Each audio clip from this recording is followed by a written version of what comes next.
No more bad government in Nigeria. Nigeria what?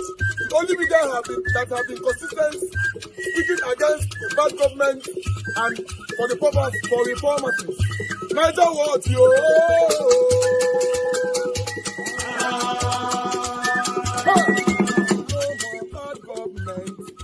No more bad government. Niger what? No more bad government. Niger what? No more bad government. The only media that have been speaking. No more bad government. The voice of the voiceless. No more bad government. No more bad government.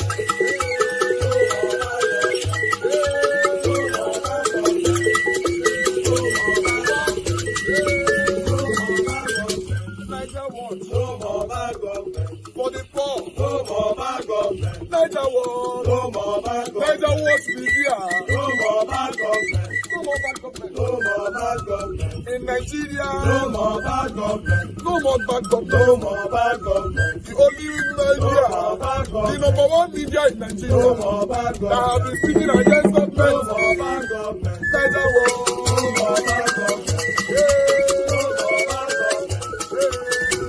bad government. Niger what you? The voice of the voiceless. The voice of the voiceless.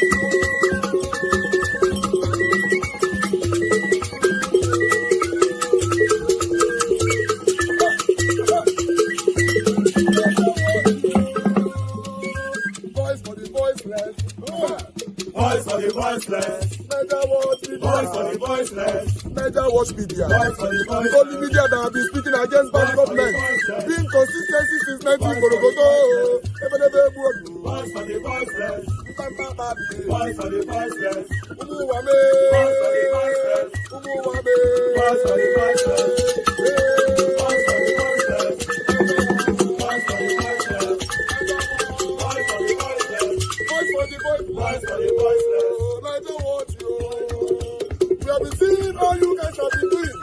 And we recommending to everyone in Nigeria, saying that you guys are the number one. Niger watch you.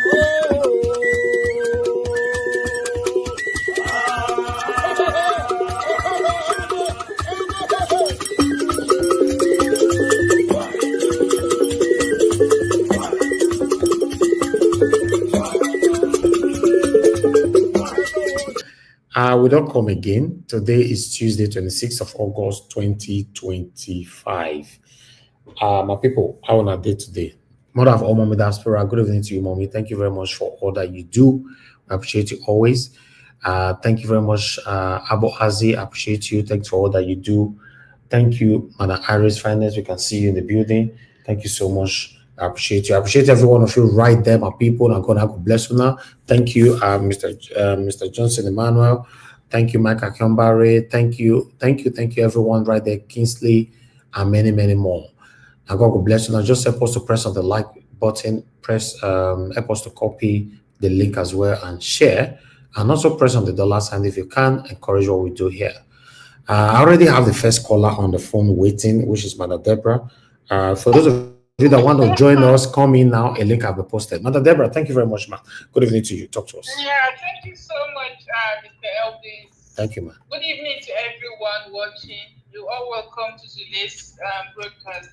I just want to quickly say something about this whole, what's her name? Adibe, or what's her name?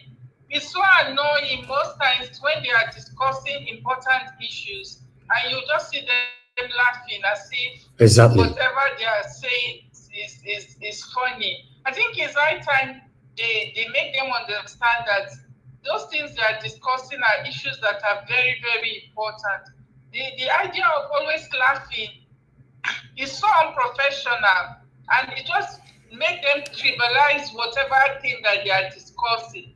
So it's really annoying. Imagine a comment as dangerous as what that man was saying that they are paying people to go on social media to start.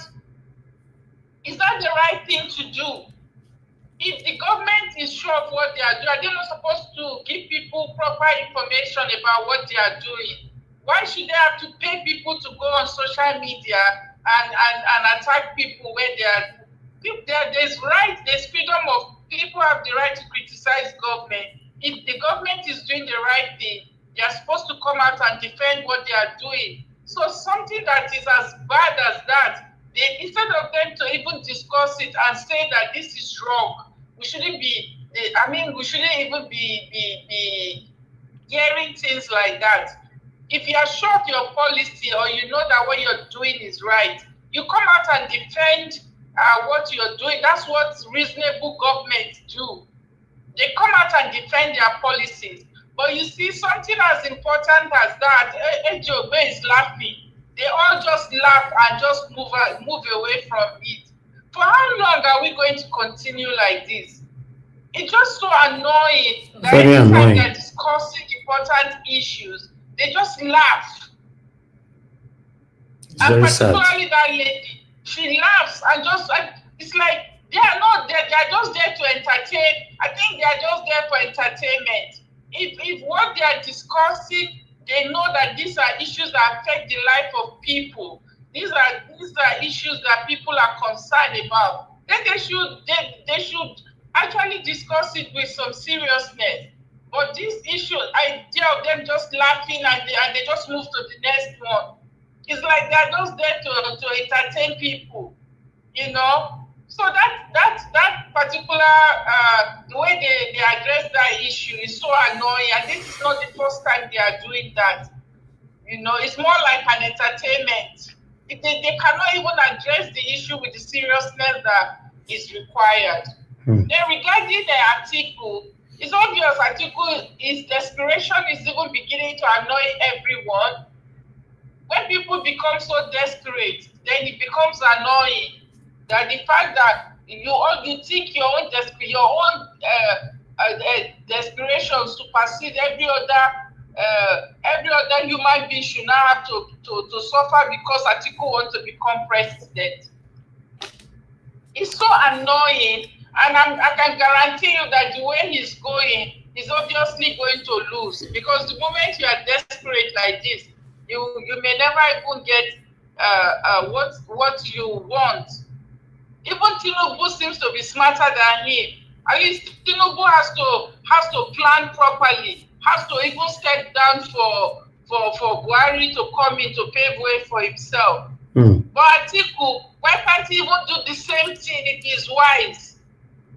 If he had done the right thing in 2023 to say, okay, let me allow Peter Obi, since he has more momentum, let me allow Peter Obi to go. Probably Peter Obi would have won, and that would have equally paved way for him. He would have agreed with Peter Obi to say, okay, do 4 years, then I can take over from you. Probably that would have even worked better for him. But this whole desperation is going to lose, and at the end of the day, my annoyance is that it's going to spoil things for everybody, like it did. He is a spoiler. I'm sorry, but that's the way I look at him. He's just a spoiler. And that's exactly where he's heading to again. He's going to spoil things like he did in 2023. The only problem that we have now is Atiku. And just like he spoiled 2020, Atiku was responsible. If anybody say anything, I still hold Atiku responsible for why the 2020 Tinubu won that 2023 election. Because if not for Atiku, we wouldn't be in this situation.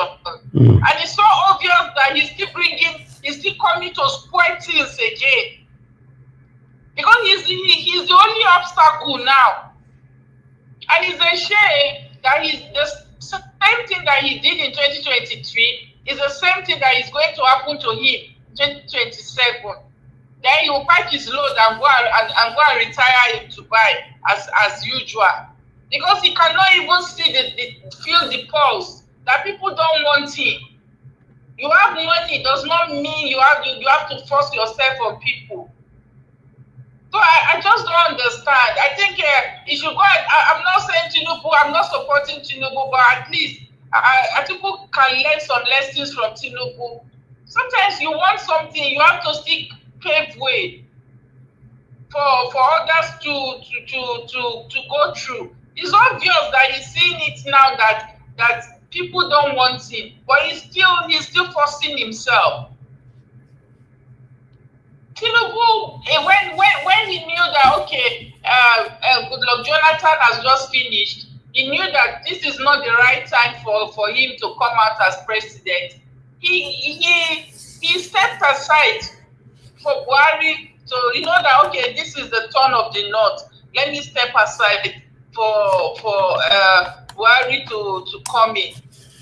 Can Atiku not do the same thing? Even though he knew that at the moment it's even not the turn of the North, he's still bringing his head. He wants to be president.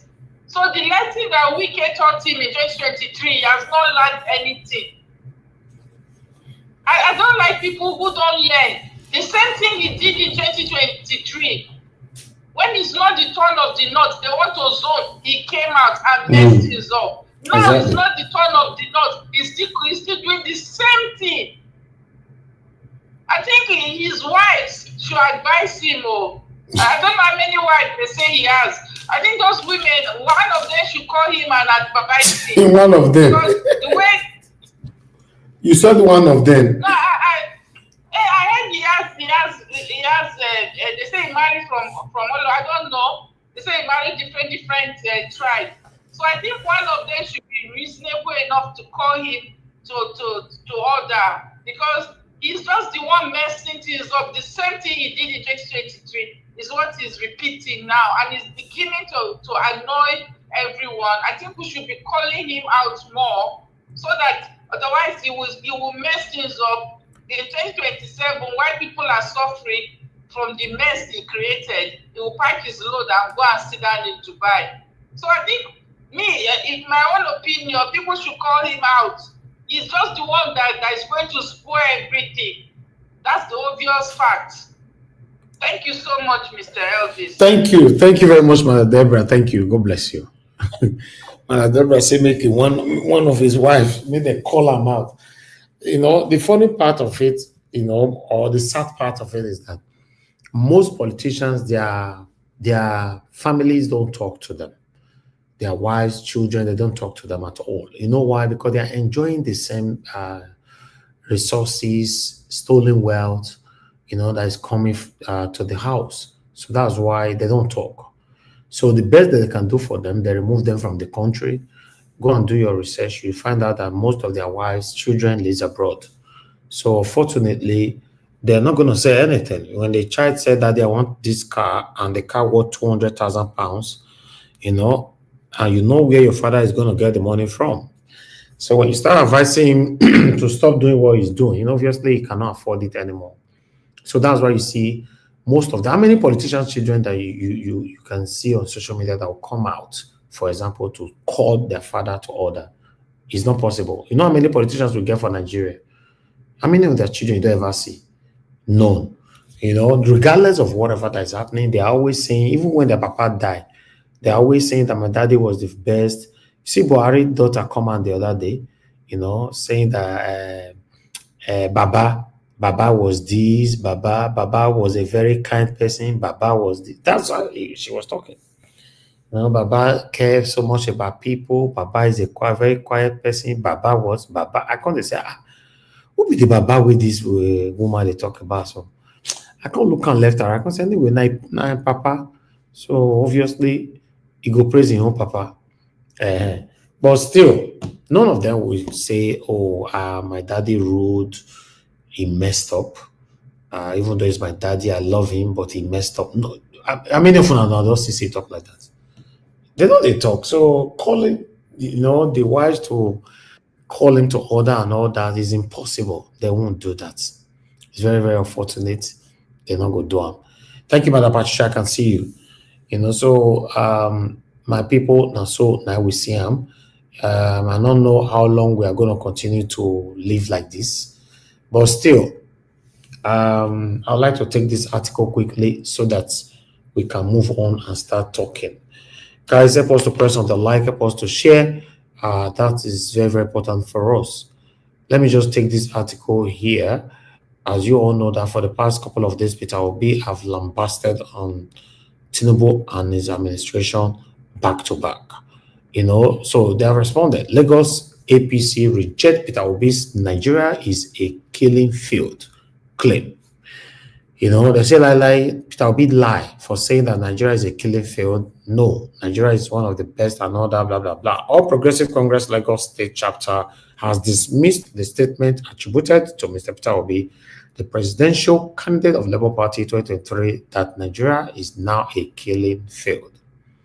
The news agency of the Nigeria record that Obi, in a post on his official X handle on Monday, said that more than 10,000 lives have been lost to terrorists, bandits, and other criminal gangs in just 2 years. According to Obi, the figure was released by Amnesty International. But in a swift reaction, APC in Lagos State spokesperson Mr. Sheye Oladejo, in a statement on Tuesday in Lagos, said that there was evidential proof that Tinubu's administration had made significant progress in securing Nigeria.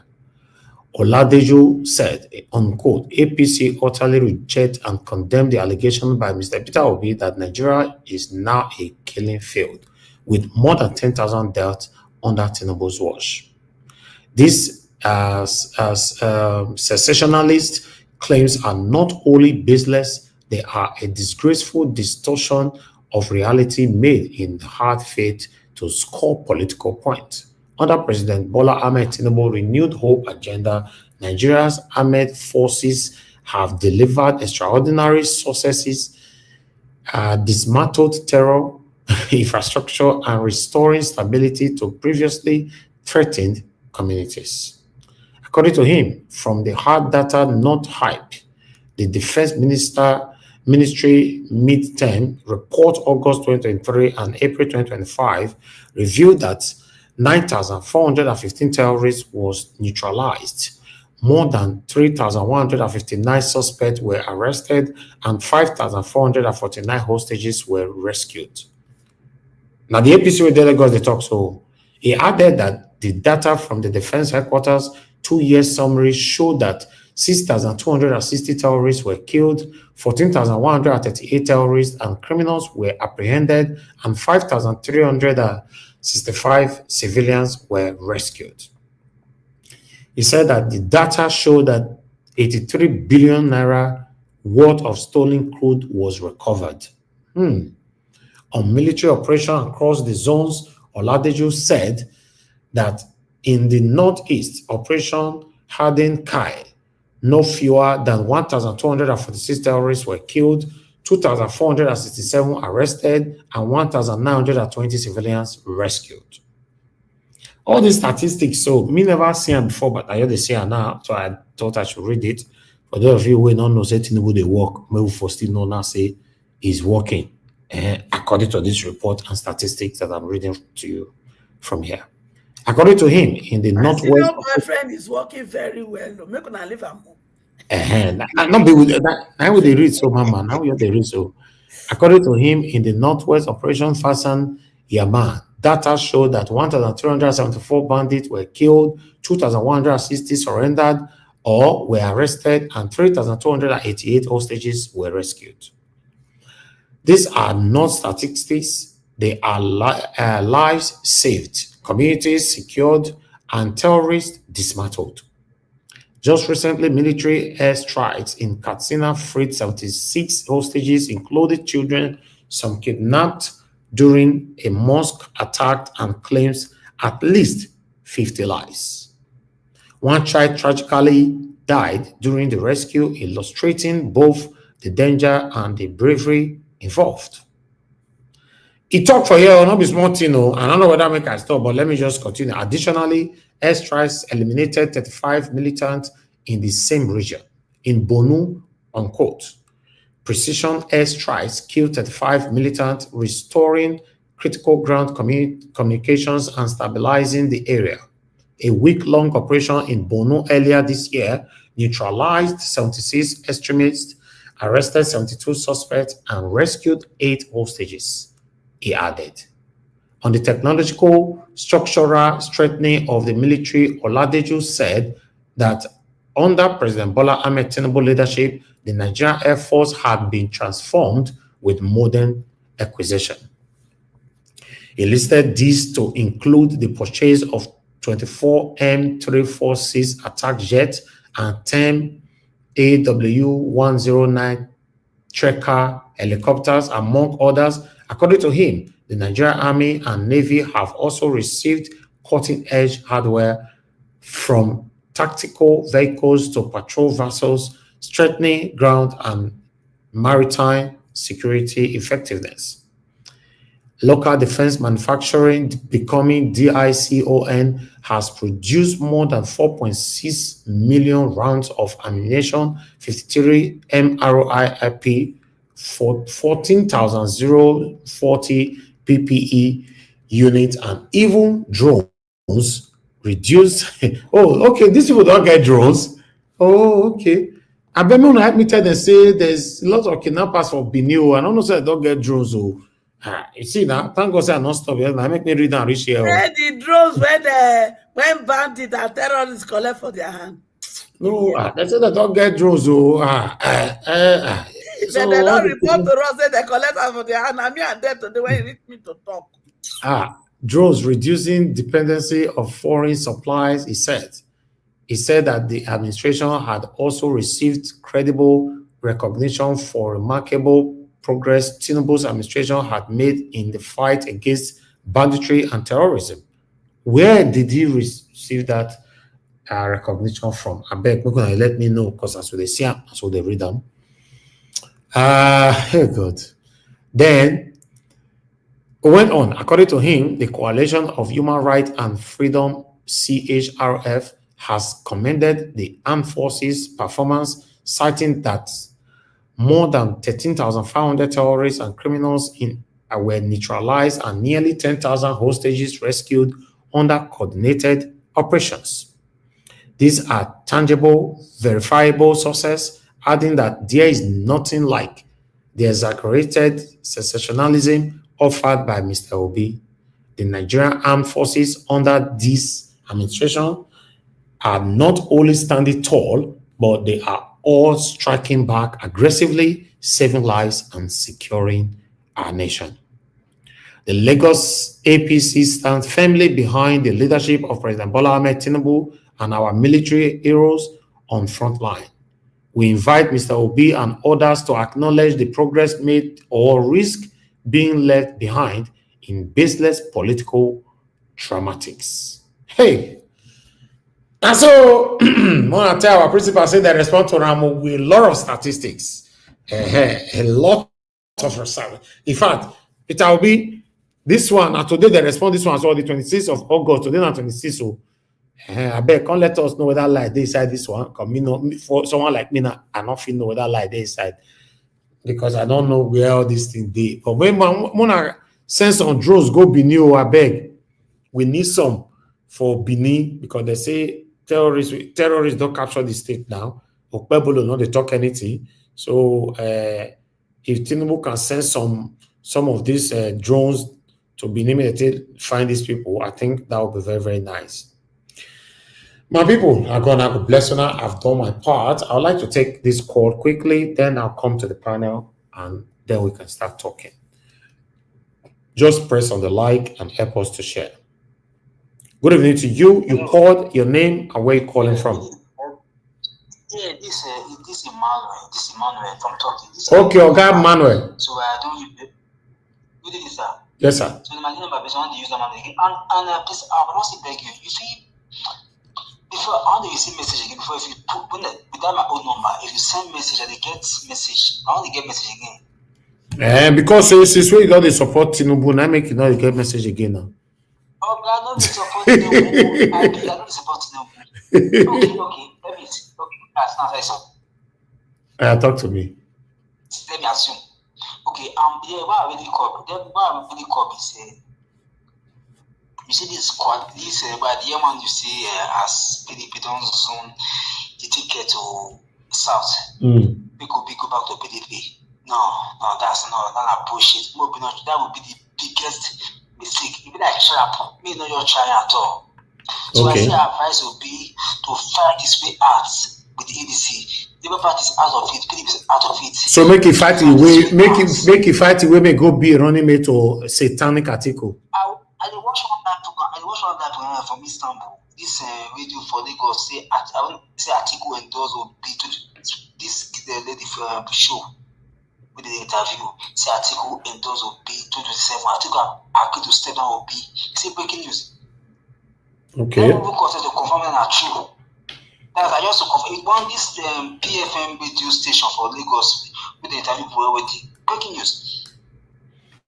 No, I not see him anywhere, my brother. So I not believe saying a good breaking news because I forgot see him. But meanwhile, they say this my number. Make it for the receipt message, I beg. And I mean, you know, the support Tinubu and Atiku again for save her now.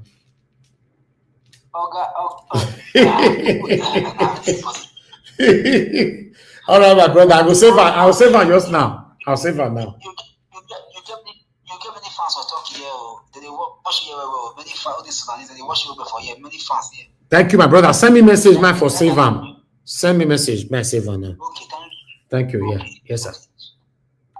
All right, my people. I think we should move on to we only have the ladies in the house. They were my men. Mama Aisho, please talk to us. Good evening to you, ma'am. Before that, Mama Aisho, please let me quickly acknowledge Patty Solomon, the only super chat for today, for now, rather. Thank you very much. I'm very, very grateful, ma'am.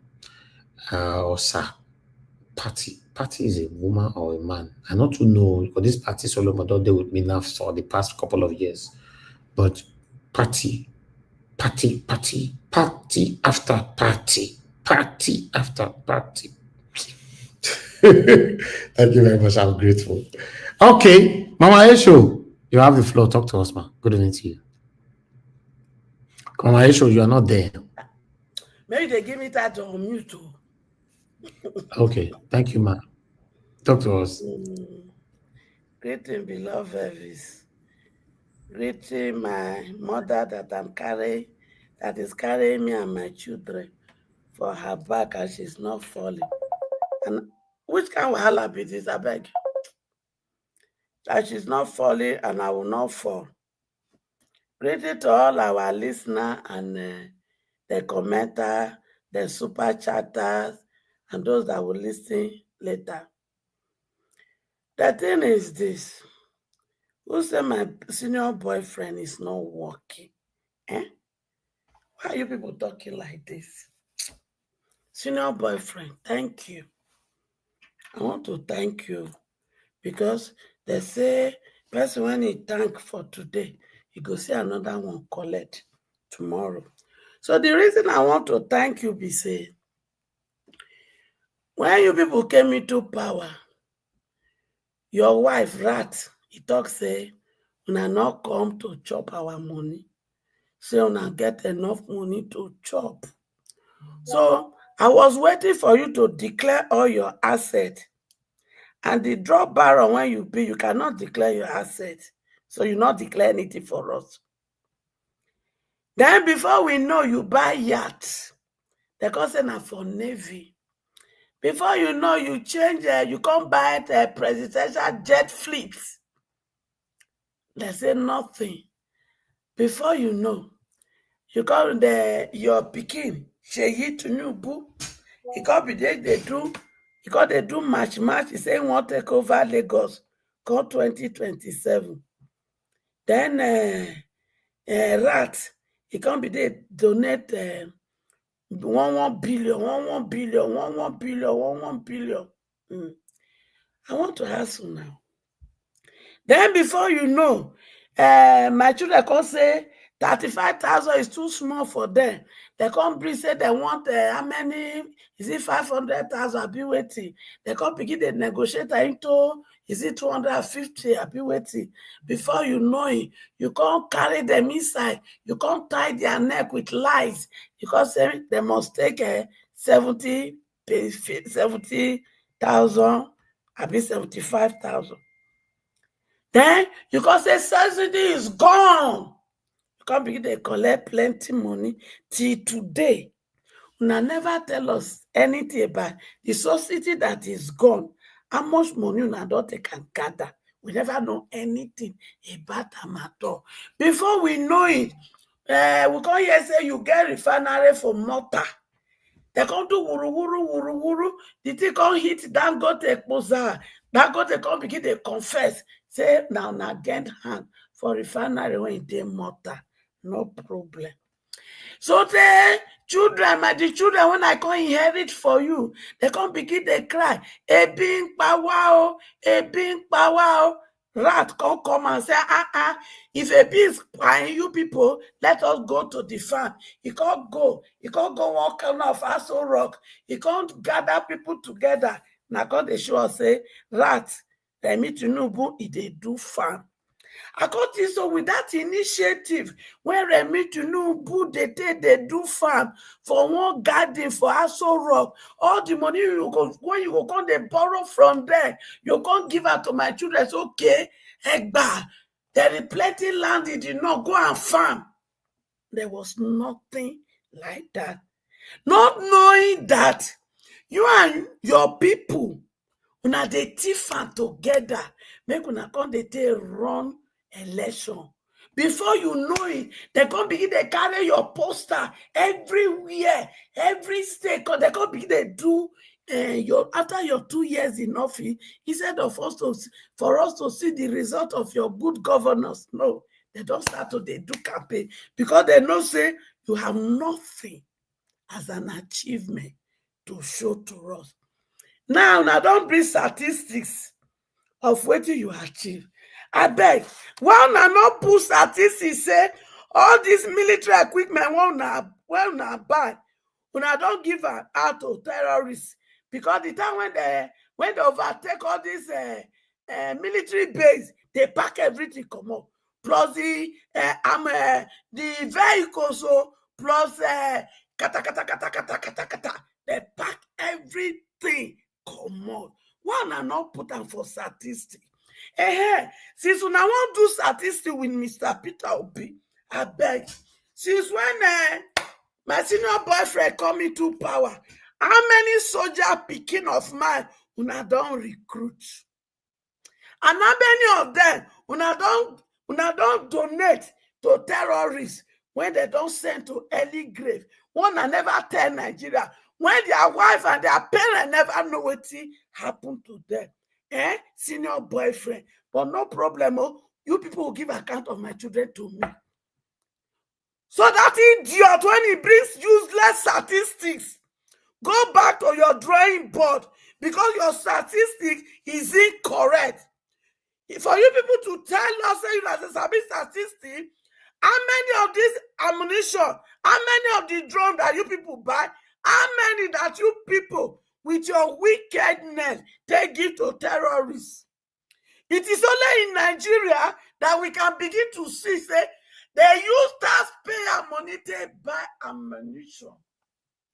You can't dash them to terrorists, bandits. They use the same weapon. They terrorize us. They buy us. What a shame. Una shame, they smell. Even shit, perfume is a perfume when it comes to all of una. All of una. Gogoyin elenu meji. So, una statistics never start. But you see, the fear of Obi is the beginning of wisdom. Yes. Then Atiku, you come back with all confidence, say you go contest. I know why you want contest now. I know why you want contest. Because they don't open all of una book. Both the white things when you hold now for brokers, and if Tinubu, my senior boyfriend, all of una when they hold for brokers, when they get one thing or the other against una, because they want somebody to be used as a puppet. They can't tell you, say, if you not contest to stop Peter Obi for not contesting, for not collecting that ticket, they go open the yansh of you and your son-in-law. Because of that, you are bent on making sure Obi not collect ticket. No problem. Not be ADC. Not be you want take ticket. There are still other options. I get option for Peter Obi if you're not sappy. You dey hear me? So whether you not like it or not, Obi could dey for ballot Obi na no get sense. It is a need a coalition of teeth to be able to be on the ballot paper. But now, not the deceiver. Come to primary. No fully was in a dollarization. Now go do for primary. So that as soon as he do the primary, bye. Road is closed for him because he cannot do primary in 2 places. Mr. Peter Gregory Obi, now be one. If you allow them to do this nonsense and you can't turn my children life upside down, Mr. Peter Gregory Obi, me and you go put one leg for inside pint, not be trouser, because plenty people don't follow you put leg for trouser. So me, I go leave trouser for them. Now inside pint, now me and you go put one leg. Because if you die the hope of this my children, if you die their hope, you are worse than the Chief Tinubu himself. Because Tinubu not hiding you. He kukuma tell them from beginning, say, he go reduce their purchasing power and their achiever. So now what he tell them, now they do. So me, I go see they call and senior boyfriend because he was doing what he told them. But for you, Peter Gregory Obi, that has promised my children good governance, that has promised them that you will be in the ballot. You can't allow these fake people when they're supposed to be your enemy, just like they be my enemy and my children enemy. But no, you can't dally, follow them. Thinking that with them, if you win the election, they will help you to defend you. Who says so? It is my children that you need to win the election. It is my children that you need to defend your vote, home and abroad. They are capable of doing it, but they want you to give them direction so that they can start preparation. Then secondly, Mr. Gregory Peter Obi, why is it that all of them, when they promise and I won't give my children good governor, not only that seat, one that they contest for, that is what you people are interested in. You don't put the same energy in House of Rep, in House of Senate, in governorship election, in House of Assembly election, in councillor election. Why are you people not putting the same energy there? No full level, whether from councillor to presidency, belongs to my children. Mr. Peter Gregory Obi, don't let me and you get quanta. You remember me and you meet for a while show. Now, a few questions when I ask you, you did gile for inside seat. You can't tell a guy AY. Say, I don't know, say this kind of woman, they come. If not, I don't run common scenes. Now, that one has small one. This one are face to face. Now, me and you go do the meeting. You hear me? My children need direction and I need it now. So you must make effort for me and you to meet. So, Warren, I don't know whether the people, when they surround you, they deceive you. Because from the little things, when they do with the people when they surround you, so Warren, the people that are surrounding you, they are your enemy. They may pretend that they want what you want, but that is not the truth. They are part of the people why you have not refused to be with Peter Obi. In as much as I know, say you don't tell Mr. Peter Obi, say, if only he leave these wicked people, you go work together. We go work on that one. But you see, these people, when they follow you, some of them, I send them to you. But instead of them to tell you, say, now me send them. Now me foot the bill when they come. But no, that they pretend, say, like say, now they come by themselves, come see you. But I'm not going to mention name yet. Until they cross their boundary, I go publish their name. Because I go classify them as part of the enemy of my children. Now, I want to define myself very well. So that those of you who are in Take It Back, me, I be mama to 4 categories of children. I don't love one more than another. I have equal love for every of my children. Those following Peter Obi, they are my children. Those following Showore, they are my children. Those following Atiku, they are my children.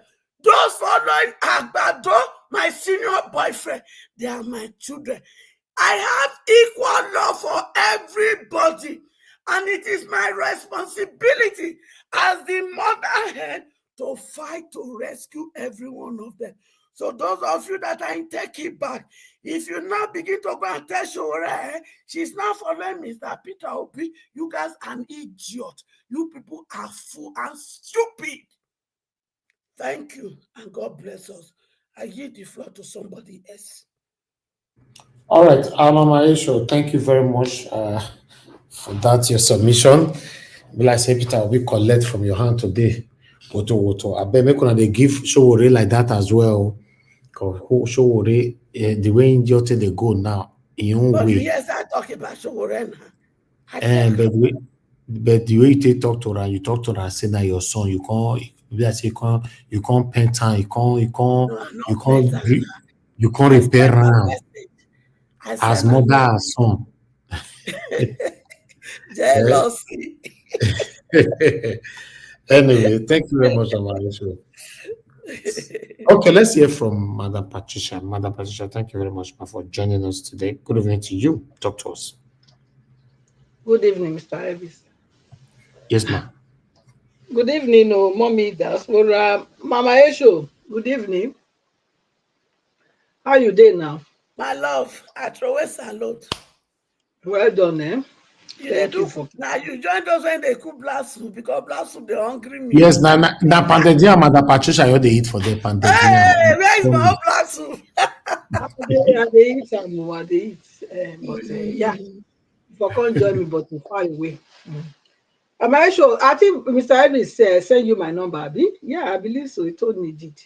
I don't try. I don't know whether I don't try you, but if I never try, I go try. I beg. Don't vex. Okay. I too much wahala. No worry. Just take your time. It's fine. No problem. I go holla Um, you. I go Good holla you. evening.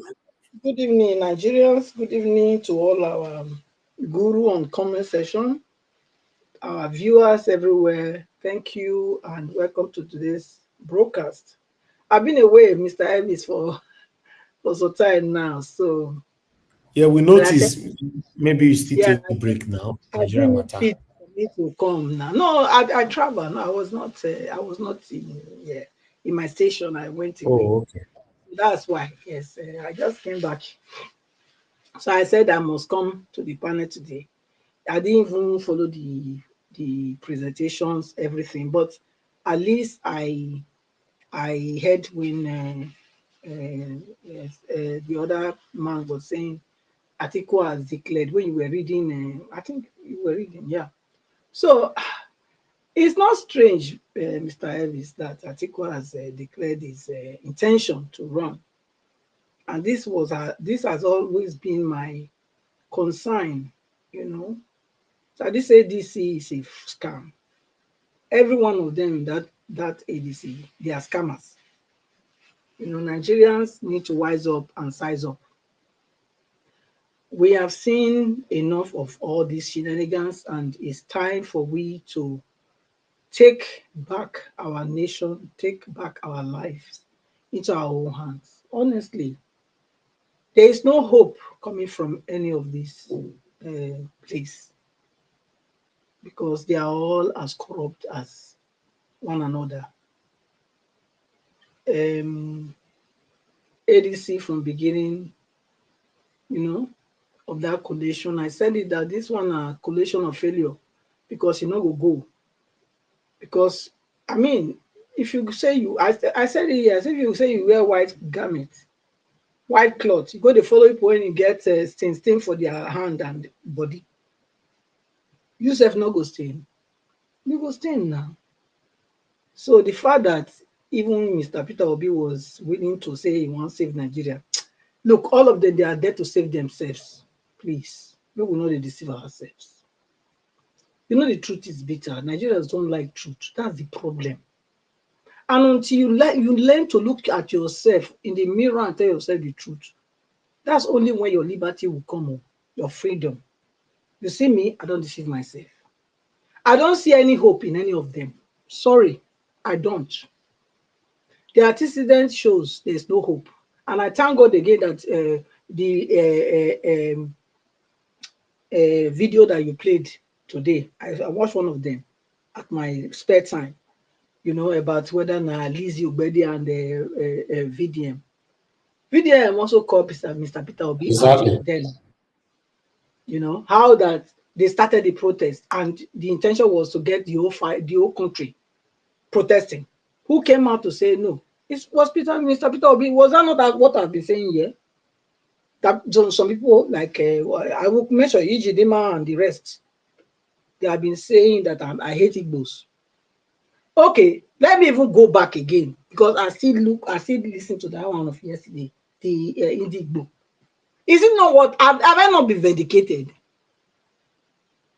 All the things I've been saying here has come to pass. You are not united. Stop deceiving yourself. If I come and tell you are not united, your own duty as a truthful person is for you to say, look, really, really, there's a problem in my house and I need to go and solve it. Not for you to be telling me I hate Igbos and all those boogaboo that you are talking. Everybody can see it. And another thing we need to know is that, look, all these people, they are complicit. All of them. These all people that run to ADC, they are all complicit. They are all complicit, Mr. Elvis. May we not deceive ourselves. They are all complicit. They are working for Jagaban. All of them, they work for Jagaban. I don't put water for Matokan. They work for Jagaban. Make Nigeria did them, make Nigerians did them, make they clap on our hand. Okay? Because somebody that is serious. 80% of what you said is correct, Patricia. Yeah, thank you. When you say you are serious in your pursuit of purpose, there are certain indices that must be an indicator to indicate to people that are following you to say, yes, this person is serious. When those things are not there, then it's a problem. INEC na put paper for our eye. Abi? The principal of labor, what they call him, obedience, has never ever addressed ANEC. But he was addressing that they should go and get their beavers. As if the beavers, depend, everything, all power. They show to us that beavers don't work. What is that? Is it so difficult for the dumb people to understand? It's not so difficult. Beavers will not work. What will work? The guy that is pressing for electoral reform, at least I would have heard that Mr. Peter Obi have supported him. I've not heard that though. I would have heard that article. If we know, if they want to really change Nigeria, they want to change the status quo, I think they should be even the one that is spearheading that before this activist on his own brought it up. So look, we are in for a very long haul. These people, they are not the ones that are going to bring that new Nigeria. Sorry to say, they are not. They are not. Don't deceive yourself. The person that is coming to bring a new Nigeria is not yet on the board. It's not yet on the board. Has not yet come up. So if you like, argue with your keyboard, argue with your head there. That will not concern me. And my opinion how they talk. Another thing is, PDP say they don't zone to the south. After when they've managed to desecrate their party, and they expect us now to believe that everything is well. I don't think so. For me, what I would suggest, my own suggestion, is that all these people, as long as I can see they are not ready, they are not ready. No, no, no, this even as if na like na go vote, na vote not go count. The one they go sick by, they go by that day. Yes, the one they go injure that day. But for me and my household, I will tell anybody, don't go anywhere to vote. Don't go and waste your time, because the people that you are going for, they're not even ready. They didn't show any index that they were ready to change the country. They were ready to change the status quo. They didn't show anything. So what are we going to vote for you for? To continue your bookaboo, to continue your corruption, to continue your lies, to continue your oppression? That's all. So that is for me and my house. And I mean it. I'm going to tell them, I'm not going anywhere. Now they survive without them. Continue to survive. Let them do what they do. Because they are not worth going to support. You coming out, you are endorsing their evil. That's what it means. Another one that I want to stress here is that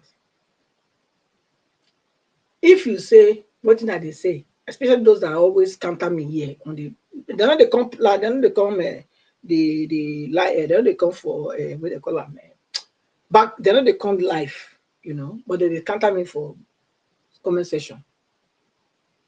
If you say what I'm saying is wrong, they come panic. Yeah, you know that who speaks for you? They are your traditional leaders and your leaders in politics. They're the one that speak for you. All your team where you derive for this keyboard here, they are not here end. Nobody they see, and only we wait there for this platform they see. But the one when now where they call them indigo, waiting they call them their social cultural water, whatever talk. Then the whole nation carry even go worldwide. Okay, now then represent you, and they don't take their position. If I always say that if you say the prominent people does not support, so because that's the argument. The prominent people does not support Obi, but it's only but we the common people, we are the one that support him. If you say that, which means you don't know your left from your right. Because who do you think international bodies or every other person that want to deal with the country will listen to? Is it you that is a commoner? No. Are you a diplomat? No. Madam Patricia. Yes. So does that mean that everything you are saying now ends here, stops here, and ends here? No. Look, at least I'm speaking. I am speaking. You understand? There's a difference between voicing and texting. Being on the background and commenting. How many people get time to they listen to they read their comments? That's what I'm saying. If your leaders does not promote you, you are going nowhere. That's my point. If the people that represent you, they represent that group, does not stand and say, listen, this is our own, we are promoting this one. Come rain, come sun, come whatever. That person is going nowhere.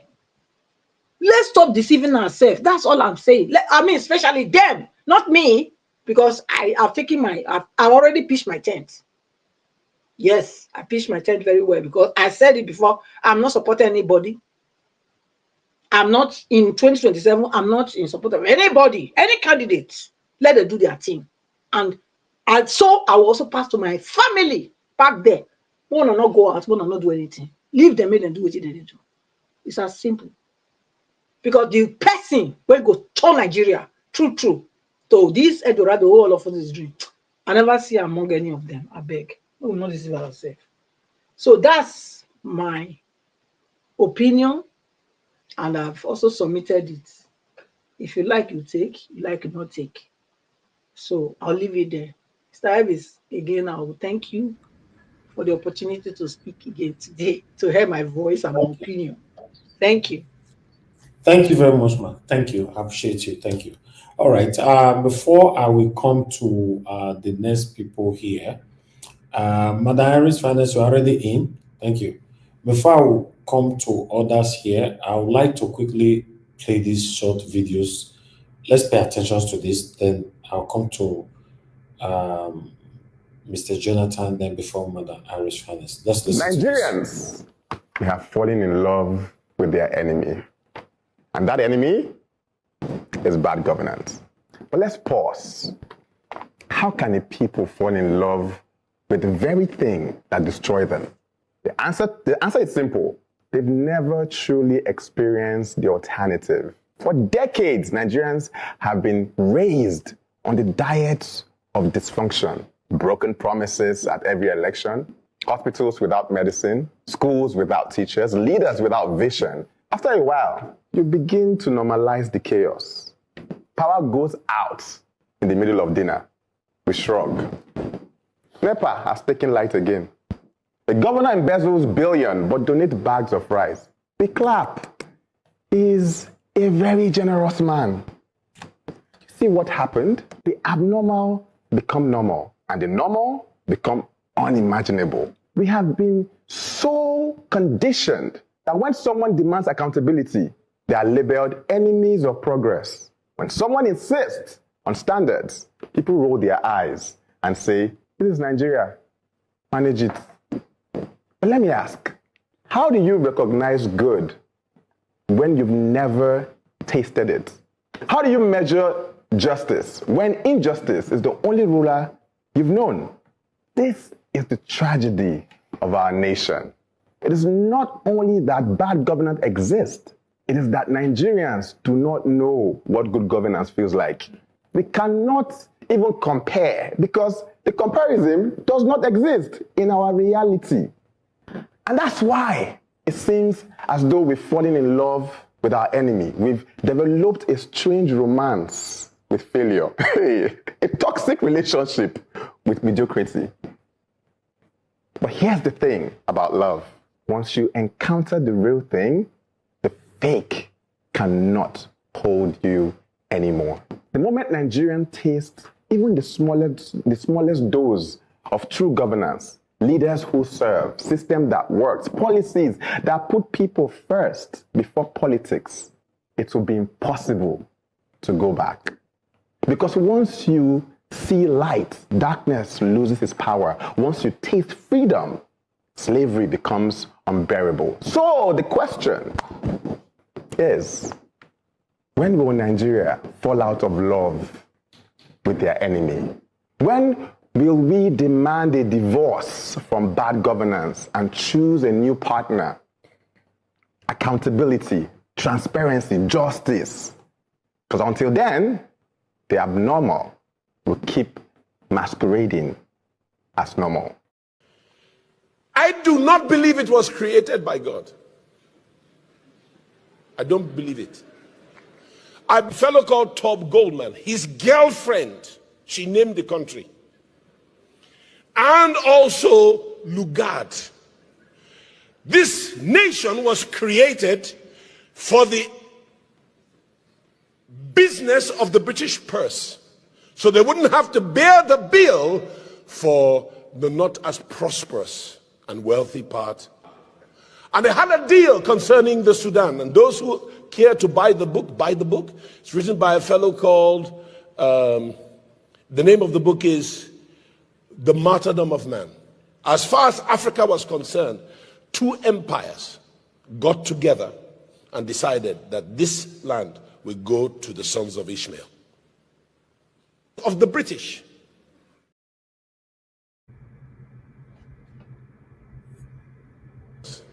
It is per capita, it used to be $3,000+ per capita 10 years ago. So we have been going backwards in GDP. That's why you and me are struggling. That's why the bill for the experience is unthinkable. That's why paying for groceries is challenging. That's why we are all dieting now. And they look and say, you're so slim. They don't know the real deal.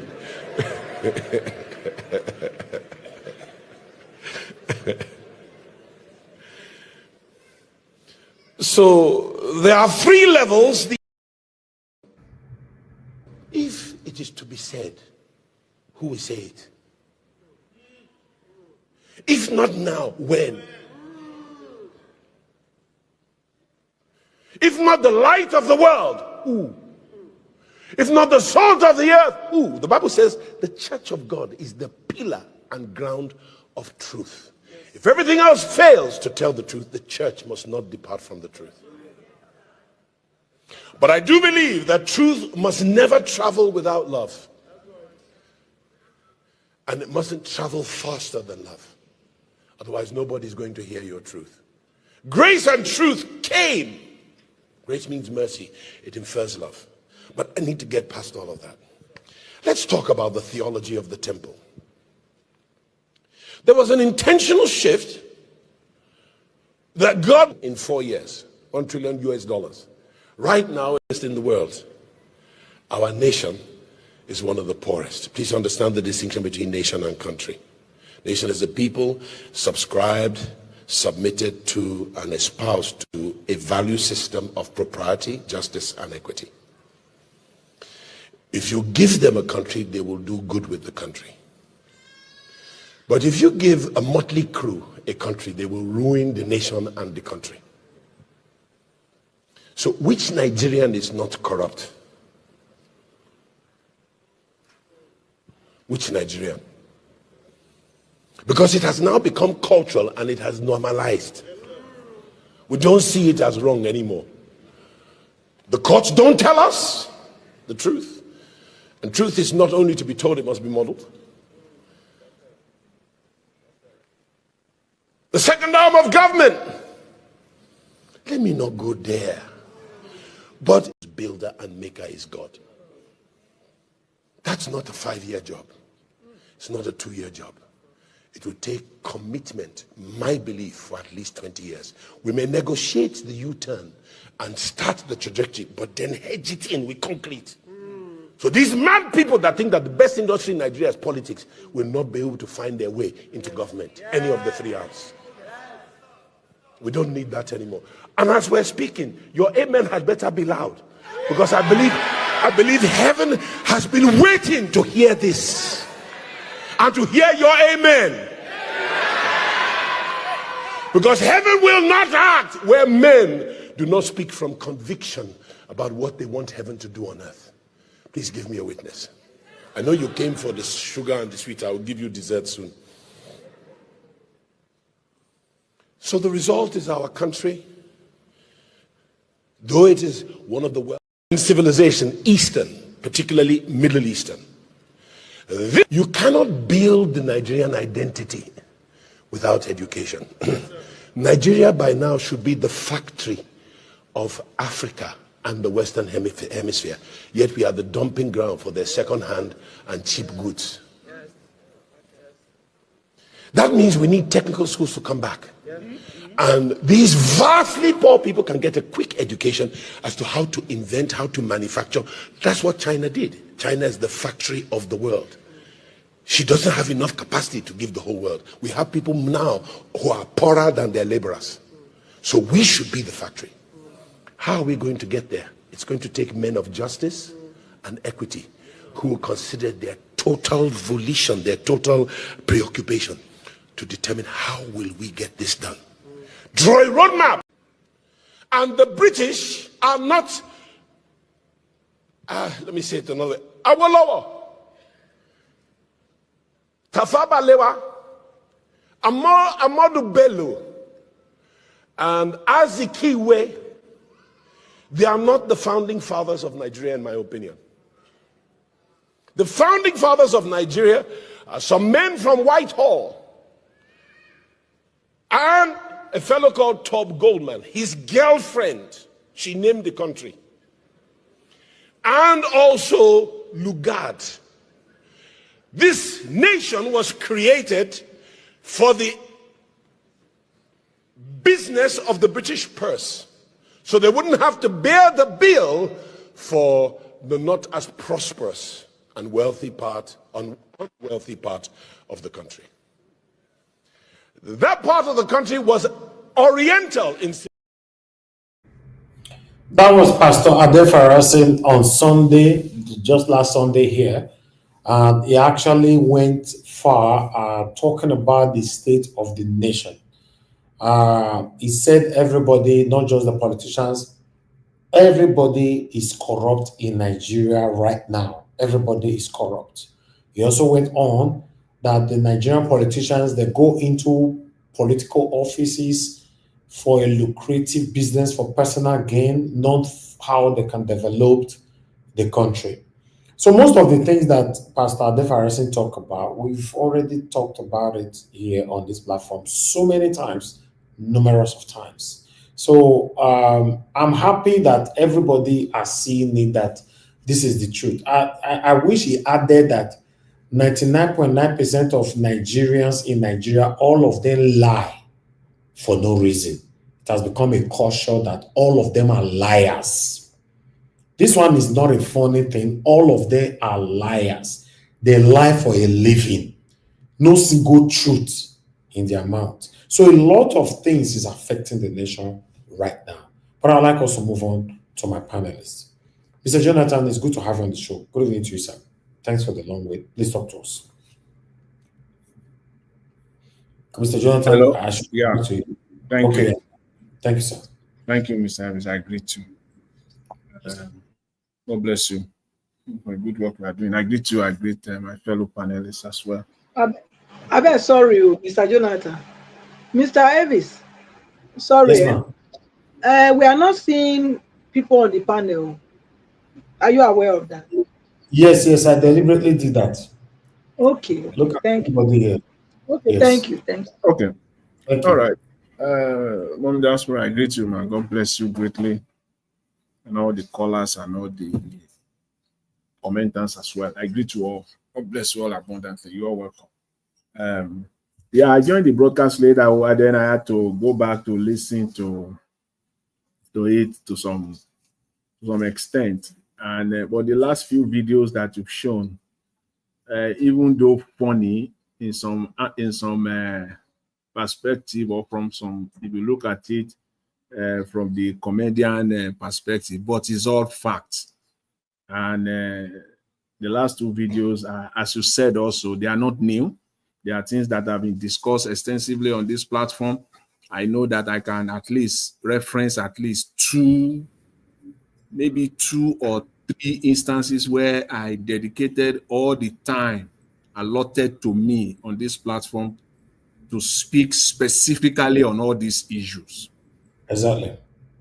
You know, one of them is that Nigerians don't know better. Number one, that's not it. Nigerians don't know better. According to their own statistics, about 45% of Nigerians are under the age of 15. Just let that number sink in. Just let that number sink in. According to the Bureau of Statistics, Nigeria, I'm not talking of UK Bureau of Statistics or United States Bureau, Nigeria, about 45%, and I'm being generous, I know it's a little bit higher than that. 45%, they are less than the age of 15 as at 2023. So if you are going today now, maybe 16 years, they don't know better, which means that these guys were born in 1999. They don't even know when Obasanjo came into power. You are talking of almost 80 to 90 million people. They don't know better. They just don't know better. They don't know what is good judiciary. So what they are seeing now is all they know about judiciary. What they are seeing now is all they know about good hospitals. They have never seen a functional working hospitals in their life. Forget about those that are privileged, that goes to private hospitals. Even those private hospitals, they are a mockery. Except you want to pick one or two in Lagos, another one or two in Abuja, and other major cities as well. Most of them are mediocrity. They have never seen anything good. They have never seen good schools. Forget about all those private schools. They are just business centers for some people. They just set it up to make money. No standard. They have never seen anything good. So there is no comparison. So let's leave that one. It's a thing. And the other part of it is that, yes, I agree with that guy also. Nigerians, and you see, don't believe what the guy said in his video, making jest of it. Don't believe what I'm saying, that maybe I just come here to come and say because I'm not really supporting the government. No, I'm not saying I'm not. I will, if there is anything good from the government today, I will say it out and I will support it and I will give my reason or reasons for supporting it. When you see a country where even the leaders have concluded that Nigerians are morons, don't believe me. Don't believe the video you just watched. They themselves have said it, that Nigerians are daft. They are morons. So when somebody say Nigerians are magas, of course, not just only maga. I mean, as in platinum maga, the highest level of maga. Yes, Nigerians are magas. You know, in US, when you call people Negro, are you talking about Donald Trump MAGA or Nigerian MAGA? No. I'm not talking of Donald Trump. Nigerian magas. Nigerians. That one, I really want without. Is it MAGA or no. Nigerians. They are. You know. Because of the slave trade issue and all the rest of it, blah blah blah, they call the black people Negroes, and if you really, and it has become an offensive word now. If you use it in United States anyhow, you could be jailed. That's how serious it is. You know, you don't just call people, Negro anyhow. You don't just use that word, just flagrantly like that. No, it doesn't work. But in Nigeria, you can easily conclude and say Nigerians are MAGA. They are just magas. I mean, mugu. That's what we call it. It is just mugus. And the guy laid it out in a very comical way so that it can sink in. If you are not magas, if you are not morons, if you are not fools, which country will tell you that they want to do airline and you don't see anything? Which country will tell you that they want to do what do you call it? That your refineries, Port Harcourt and Warri are now working, and it's all lies. So we are magas, and that brings me to the reason why I decided to join the platform today and to make submission. That statistics that you read, Mr. Elvis, that one APC man from Lagos State attempted, though, I won't say he debunked successfully. He made an attempt to debunk Mr. Peter Obi on the issue of insecurity in Nigeria. And he came out with his own numbers. Just still connected that Nigerians are magas and fools. If you believe everything that guy said there, you are only affirming and confirming that you are a fool, you are daft, a moron. When somebody, it's not complicated. When somebody throw out numbers and statistics, you will back it up, you will reference where you got those data from. It's not your numbers. It's not your own. And if it is your own, it must be empirical. Yes. If it is your own number, that these are the numbers, these are the data based on the work that has been done, on research conducted, it has to be empirical. If it is not your own number and you are relying on a third-party data, it must be a reliable third party. So let's get into it. When Mr. Peter Obi gave the number, he used Amnesty International. When this moron, this MAGA, who called himself APC spokesman from Lagos State, came out, these are his sources. He used 3 sources from that. I don't know how to characterize it. That statement that he gave. He gave 3 sources. 1, he said the Defense Ministry report. That is not talking about Nigeria. So if you want to build, so you are using your own report to defend yourself.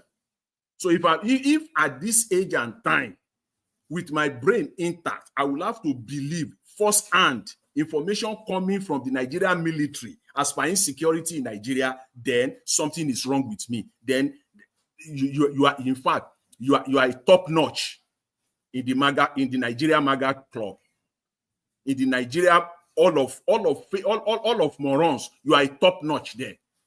If I have to take that number coming from the defense military report, that was his first source. The second source that sorry, sir, Mr. Jonathan. Yeah. Before you go to the second source, can I ask you the reason why you won't believe on the defense ministry data, sir? The reason why what? Why you will not believe on the Ministry of Defense data? Of course, because I know it's cooked up. It's cooked up to their own, to fit their whims and caprices, to fit their narrative, to fit their propaganda. They have to, and I will tell you the reason why. In addition, if those numbers were to be true, from these guys' numbers, if you count them, just do simple arithmetic, more than 6,000 people combined from all the numbers that he gave have been arrested. Where are they today? Give me one that has been completed, prosecuted, in prison today in Nigeria. One out of the almost 6,000 arrested. He was talking about this number, 2,000 people arrested, 1,000 something people are. Give me one that is in that, even forget about being convicted. One that the case is in court today, that every Nigeria is following, that this man was a terrorist. He has by so many Nigerians, so many he was part of it, and now he's being prosecuted. The case is ongoing. Give me one. Okay, can we now say that maybe another reason is because of what the chief of army staff came to say I think the other day? Yes, that Nigerians should defend themselves. Okay, thank you. It's just so. All right, you have 1 minute left. Give us a minute. Let her talk. Yeah. So why would I believe this guy? If you do, I have a bridge to sell to you. You cannot take it. And he gave another source again. The guy who is so, in fact, that's the people we call them the educated illiterate in Nigeria. He gave another number. He said the Coalition for Human Rights Freedom. Coalition for Human Rights and Freedom. He just used that word loosely. The Coalition for Human Rights and Freedom. Which one? Is just a general term. It has to be specific. Is it the Coalition for Human Rights for Development, Education, Freedom of the Media, Development? Which one? Which one? You have to be specific. He just put it there. So which means that this one just came from his head. When you talk about Coalition for Human Rights and Freedom, it's a general word. That's a general term that they use for all of them. But each one has their own specific area. Some on development, some on human rights, specifically on human rights, some on media freedom, some on education. They have their area. But this guy just, so which one are you referring to? Which one? You think we're dumb and stupid here? We are not. It is you that is a moron. So everything there it's all nonsense. It's propaganda. Just give it that. It's just all lies. They have to say something. You think you can just come out and throw data here? You have not started. Each time Mr. Peter Obi will come out, the reason why for me, I'm not talking about any other person. I'm not talking about Nigerians. When he throws his numbers out there, I check the source that he's using. And I found 99.99% of the time, I found those numbers to be correct. This one, just reading alone, without even going deeper, without doing any searching, just on your head alone, everything he said there was all nonsense and lies. So that's the country we live in. And because, again, Nigerians don't know better, they will take it and run with it. They just don't know better, unfortunately. So, right. Yes, I agree with that guy. Yes, though in a comical way that he put it, Nigerians are magas. A mega one. Yes. Thank you, Mr. Elvis. I'll leave it there for now. I appreciate it. All right, Mr. Jonathan, thank you so much for coming in to counter that article that I read here. To be honest, because I was looking forward to someone that will come in to give us the realistic figures, or rather, to counter their submissions, even though we don't have the facts, of our own submission. But still, because of the past antecedents, it's difficult to trust these people when they give their figures. Just imagine they said they have a drone. You have a drone right now with what is currently happening in Nigeria, kidnapping everywhere, No, and Mr. other. Mr. Elvis, I have Yes, sir. facts. I have what I've just said for each and every one of them. I have facts. Oh, Exactly. Just I was gonna say that I didn't just say, is it the Ministry of Defense that there are no facts? Is it the Nigerian Bureau of Statistics that more than 45% of Nigerians are over, they are under the age of they are under the age of 14 as of 2023? Is it the fact that the coalition that he mentioned for freedom is all cooked up? And because Mr. of no Jonathan. time, because of no time, all those military hardware that he mentioned, they are also lies because Nigerians have not acquired them. Okay, is it not a fact that all the people that he mentioned there is no one single case in court today? They are facts. even They are those not, even those it's not an allegation, they are facts. those infrastructures, Okay. if they were acquired, All right. they would have Thank displayed you. them on the TV. I'm sure of that. They would have displayed them. All right. Okay. Thank you very much, Mr. Jonathan, for that.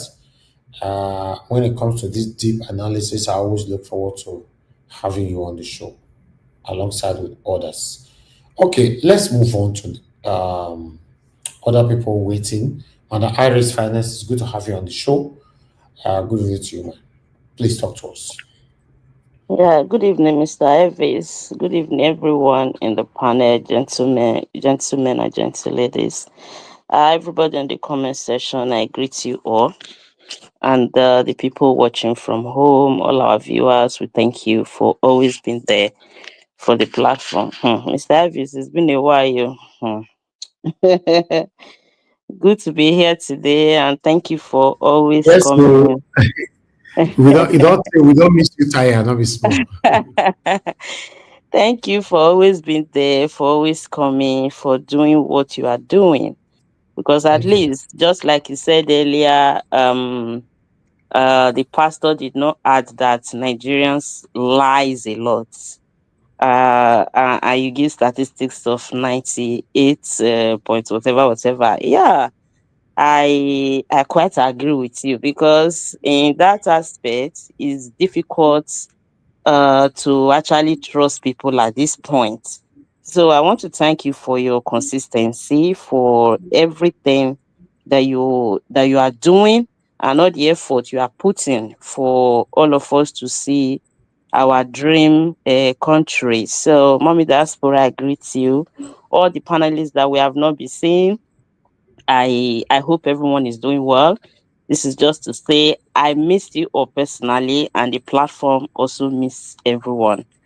So that being said, Mr. Jonathan, I thank you for speaking on for debunking the statistics that Agbadorian guy came up with, and just think he can play with a brain of every Nigerian, because sometimes when they come up with these lies, you see, sometimes that's why I no longer come to talk about Nigeria, because it can be exhausting and be tiring the way they see us to be stupid or to be ignorant of what is happening.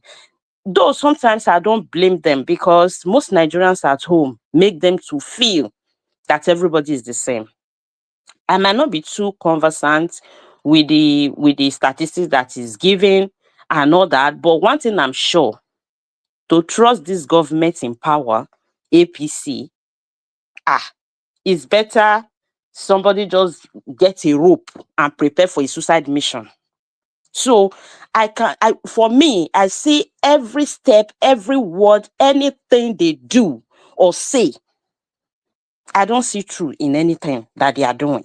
So I can't be convinced for him to come out talking, blabbing, trying to debunk. Is it today we are seeing debunking? They have debunk and debunk and debunk, and the more they are debunking, the more the whole thing is exploding right in their faces.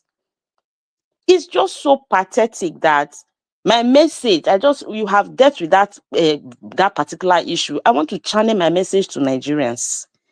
It's really so terrible and sad that at this point, we as Nigerians, it seems that we still don't know what we want.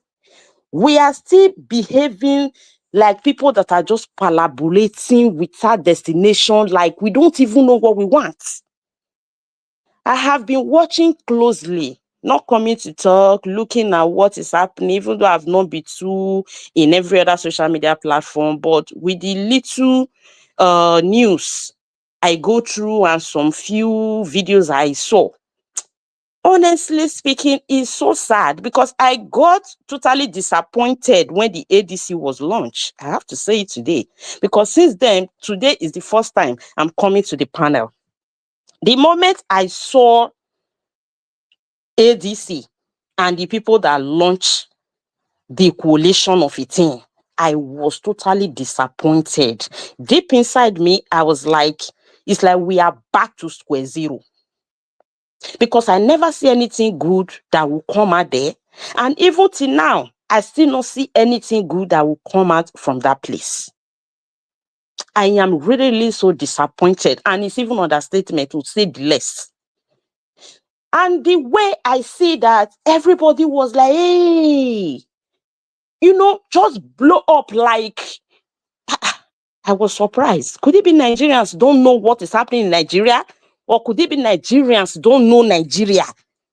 That everybody was so like, I understand that when people have stayed too long in the darkness, they don't even need electricity to be rejoicing that light has come. Just a candle or a pinch of matches, people can start jubilating. I think it could be the effect of what happened when that ADC came out. But right now, what I still see Nigerians doing, Nigerians are still engaging on fighting themselves, pointing fingers, tribalism, calling Peter Obi, to talking. Sometimes the kind of argument they engage themselves in, they don't sound like people that are ready for anything. Like today, look at the list of online registration that they said the INEC release. Did you see what is happening there? Did you see the figures? That is to tell you, it says that the election has been rigged even 2 years before the election. The figures that is there. Like, I know it's not definite, but what they release send a pure signal, a clear message to Nigerians. Do you know my pain in all of this? If they know that this thing is not going to work, of which some of us that are not too emotionally inclined to all these things, because that is where Nigerians are specialized. They are so emotional. They play everything with emotion. They don't think holistically. They don't look things. They don't look things holistically and design and really think about what they are getting into or what they want to support or what is actually happening. It's so sad that we are just kind of these people that we are so gullible and so docile that sometimes we don't have time to reason, we just react.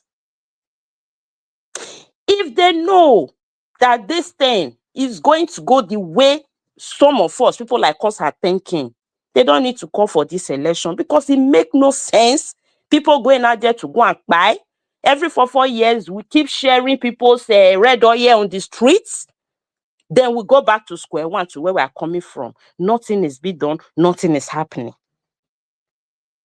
When Nigeria is ready to stop pointing fingers, fighting themselves, and eulogizing the demon that demonized the country, maybe we'll even be a pinch of like, okay, we are getting there. But at this point, for the fact that you still see some people still blame me, this tribe, why is this tribe saying this? Well, this tribe have to remain there for another 8 years. This tribe is not supposed to do the other one, or like seriously. Hi. In fact, the day they wake up and fashion the weapon of tribalism against us, that person was the person that hold the real key of strategy of Nigerians. It's so sad that we still come online and fight ourselves and do the. I saw Remi Tinubu with the convoy in Lagos to come and do. I don't know what he came to do. People are busy. Oh, our gentle first lady, very respectful woman. In fact, they are too much. What are you celebrating? People that have kept you in the abject poverty that you are. People that make you cannot meet up 3 square meal. Ah, God. I don't know. When I see people say, the other time they said, I saw in one newspaper, I don't know if it's read, that people should pray for Akpabio, that Akpabio is sick. They want to, Nigeria should go and pray for Akpabio. Like, seriously, you see some Nigerians actually praying. Akpabio is sick, Nigeria should pray, some will be praying. Wike is sick, Nigeria should pray, some will be praying. Tinubu is sick, Nigeria should pray, they will be praying. See tribalism and religion, what is doing to us. Now, Pastor Ade Farasin is crying. Now we go back to the fake and the lying of Nigerians by nature. Is Ade Farasin waking up, or is there something that he was expecting that did not come that make him to start speaking? Because I remember all those his corner preaching that he was doing during 2023 election. This was not what he's saying, no. I'm surprised now that he's not talking about, oh, we are slim, not because we are doing diet. Like, seriously. No, I never slim until I go remain for head, like Washok or people. I never see something. Because sometimes when people are talking, you people are like, oh, hey, yeah, you don't have to say that. You people don't see anything positive in Nigeria. Hey, you people don't say that. You are saying that because you are not a Yoruba. You are saying that because you are not Igbo. You are like, seriously. Pastor Ade Farasin, with all due respect, I hope all these things you're saying, it's not an issue of maybe they promise you something, that thing did not come. That is why we are seeing all this drama. That's why we are seeing all this long sermon, because the rest of you, all the GOs that are there keeping quiet, because the Christian and the GO society in Nigeria is like the issue of social media and Nigerians. Because I will boldly say, if social media was not monetization enterprise, I don't want to imagine how many Nigerians will come out and be talking the way you see a lot of blogs talking about Nigeria. Because at this point, I don't know about others. Like me, it's difficult to know who is really fighting for Nigeria. It would have been more easier to know if there was no money involved in all of this. If there's no money involved, then from there we will know who is really standing to fight and who is doing it for some. Look at 2023, there was a whole lot of blog. Obedient. In less than 1 year that election was over, most of all those names started falling, changing. From a lot of them monetized their pages that period. But as we speak now, some of them are cooking, some are dancing, some are doing only God knows what. And somebody, because I was saying it the other day, somebody was telling me, you can go and open your own. It's free, so that you can join and be saying it if you think it's not real. Yeah, for the fact that I don't have my platform or my blog, doesn't mean that when people are fake, you cannot call them out. Or when people are lying to themselves, you cannot call them out. Ade Farasin said it. Almost everybody in Nigeria has scammers. And majority of us abroad can testify to that. Because we got scam on daily basis, even from our family, from our members. Empathy is far from people in Nigeria. It's so sad that these things, when it's affecting them, at some point, it affects us more. Because at the end of the day, they come to us crying, talking, and you can't watch people that you know, people that are so dear to you, dying of hunger. Sometimes they left you with no choice than to still help. No matter how you rant, no matter how you get angry, you don't want to help anybody. Let them face the music since they are not ready to do anything. Yes, I'm of the opinion of let's not leave it for only people that are living in Nigeria. Let all of us abroad. But sometimes my problem, why I differentiate it, is that when sometimes you are telling them where we are, this is how they do it, that make it to work. Why can't you people try it? For example, right now, I have so many people I'm talking to in the grassroots politics in Nigeria.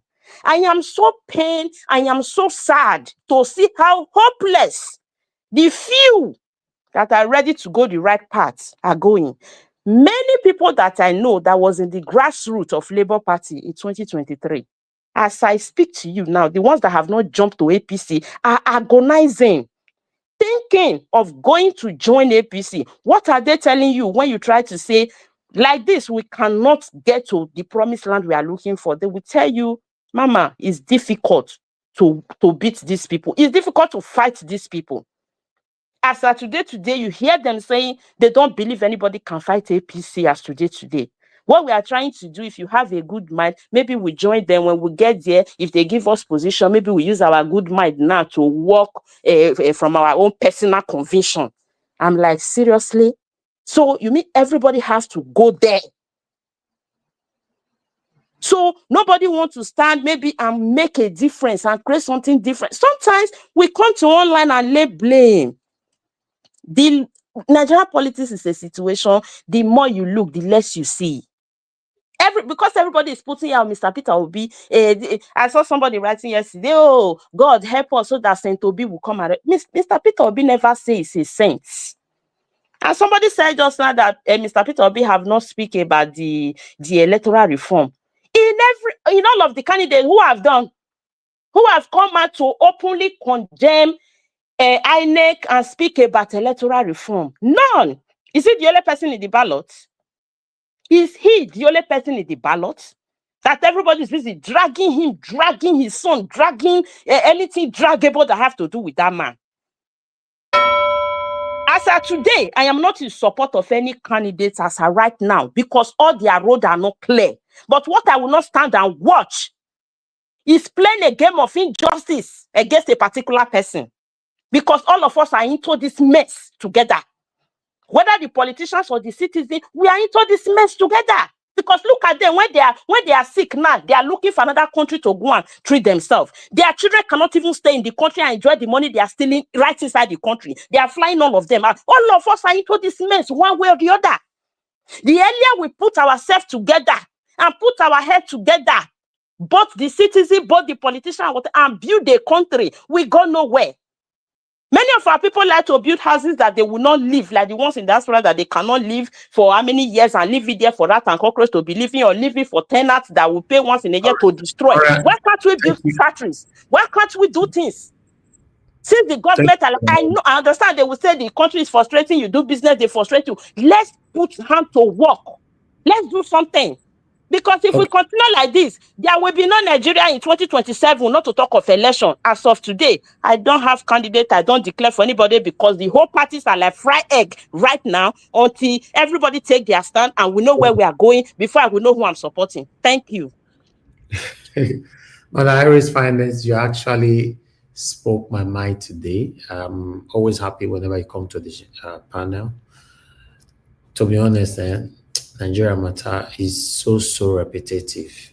It's distorting, discouraging. The whole thing is just somehow.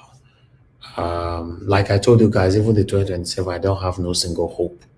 I've said it before. I don't have no single hope because the most important thing that should be addressed. Peter Obi is not even addressing it, which is electoral reform. If electoral reform is not addressed, we are not going anywhere. But I'd like to hear from someone else quickly before we move on. Tiobala, it's good to have you on the show. Good evening to you, my brother. Please unmute yourself and talk to us. Hello, Mr. Elvis. Thank you so much. Thank you, sir. Yeah, God bless you. Thank you, everyone on the panel. Madam Iris Finance, God bless you. Mommy Diaspora, thank you. and everyone in the comment section. God bless you all. Elvis, the main stuff that really dragged me in is the speech by Pastor Adibe, which is one of the major issues we have been facing in a country called Nigeria. Being a dumping ground, being the fact that Nigeria is not manufacturing, being the fact that the governments who have ruled Nigeria since inception have made the Nigerian people docile. And it's so unfortunate. He actually, pointed out the fact, the reason why we are where we are today is all about leadership, which many of us have always been, talking about, iterating and all of that. But more importantly, if we don't have a government that pay priorities to maybe education, more like one of the number one factor, maybe agriculture in terms of production, and many others. So we are in for a joke. Because it baffles me in so many ways that we are looking forward to a prosperous society, a prosperous Nigeria. Are we going to hire people from Chinese to come and help us do the manufacturing? Absolutely not. Is it still in Nigeria people that will do that? Today, GDP per capita for Nigeria is something you cannot even discuss anymore. So poor. Now, that is where I'm urging, Nigerians to come outside, because like what Madam Iris Finance have said, that they have won the election. In my own opinion, yeah, you might be right, but we can still turn things around. How? If you are expecting any candidates at this point to talk about electoral reform, there's nothing wrong with it. Don't get me wrong. At least it's good you voice it out. But the strategy will be for Nigerians people, the Nigerian people, to go and get their PVC. Because it's so unfortunate, see many Nigerians are complaining. The rice is this, the economy is so poor.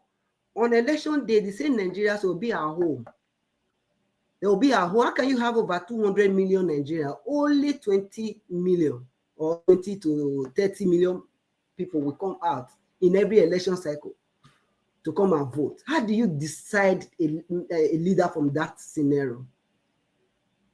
That is where every battle will be fought and won by Nigerian people.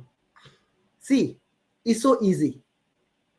The power this APC, let me use them, they have is to have this voter apathy. That is where their game lies. Imagine in a polling unit, in a polling vote or polling unit, you have thousands of Nigerians in that polling unit. Whoever that is coming in to come and take ballot box or to come and bribe, you will check how many people can you bribe here. So if Nigeria really want to change that country, I think it will start with the aspect of voting. Because going to electoral reform, whatever that we are clamoring for, which Peterson have been clamoring for over the years, since 2023, just immediately after election, and many other persons have also been clamoring for electoral reform. But today, nothing has been done about it. And now, in that regard, you will not find out that even if they even eventually, Peter be talking about it, he's not the president, he's not the Senate president, and you all know that the current president of the Federal Republic of Nigeria is a player in this coming election. And again, is this you? Wait. And again, you will agree with me that we have the National Assembly that is under the control of the federal government. That is yes, kind of National House of Assembly. Basically, whatever law you want to pass, they will not even pass the first or second reading. That's where the problem lies. If we're to be in a sense client or whatever, even if the president refused to assent to, if they pass it, the president refused to assent to it, they said they will invoke their own power to pass it into law. But the people where the president control cannot do that. So we should just, in my own opinion, that is not the fight for now. The fight is for Nigerians if they are really willing to change the country, if they are not just in for complaints. You know, everybody should go and get their PVC. We should have over 100 million of Nigerian citizens to go and register and vote on that election day. Vote whoever you want to vote for. But you will know that if majority of the Nigerian people come outside to go and vote, they will have the person who the people actually choose to rule them emerge as the winner. Because you cannot buy people, you cannot buy over 100 million, or even 50 million or 70 million people. It will be difficult for you to do. That is why I'm begging Nigerian people. That is where the battle will be won and lost.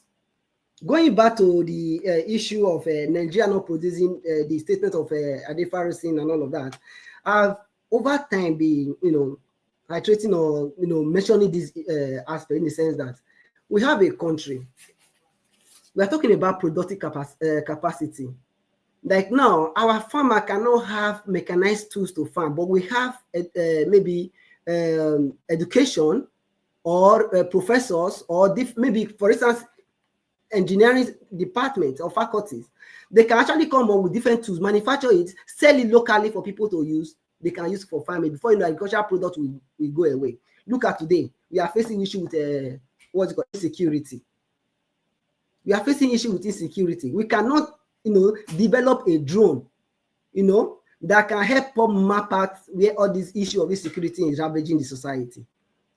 You see what happened recently, that the video you post on your channel of VDM, something happened. We could not even have a helicopter to quickly, map out those areas.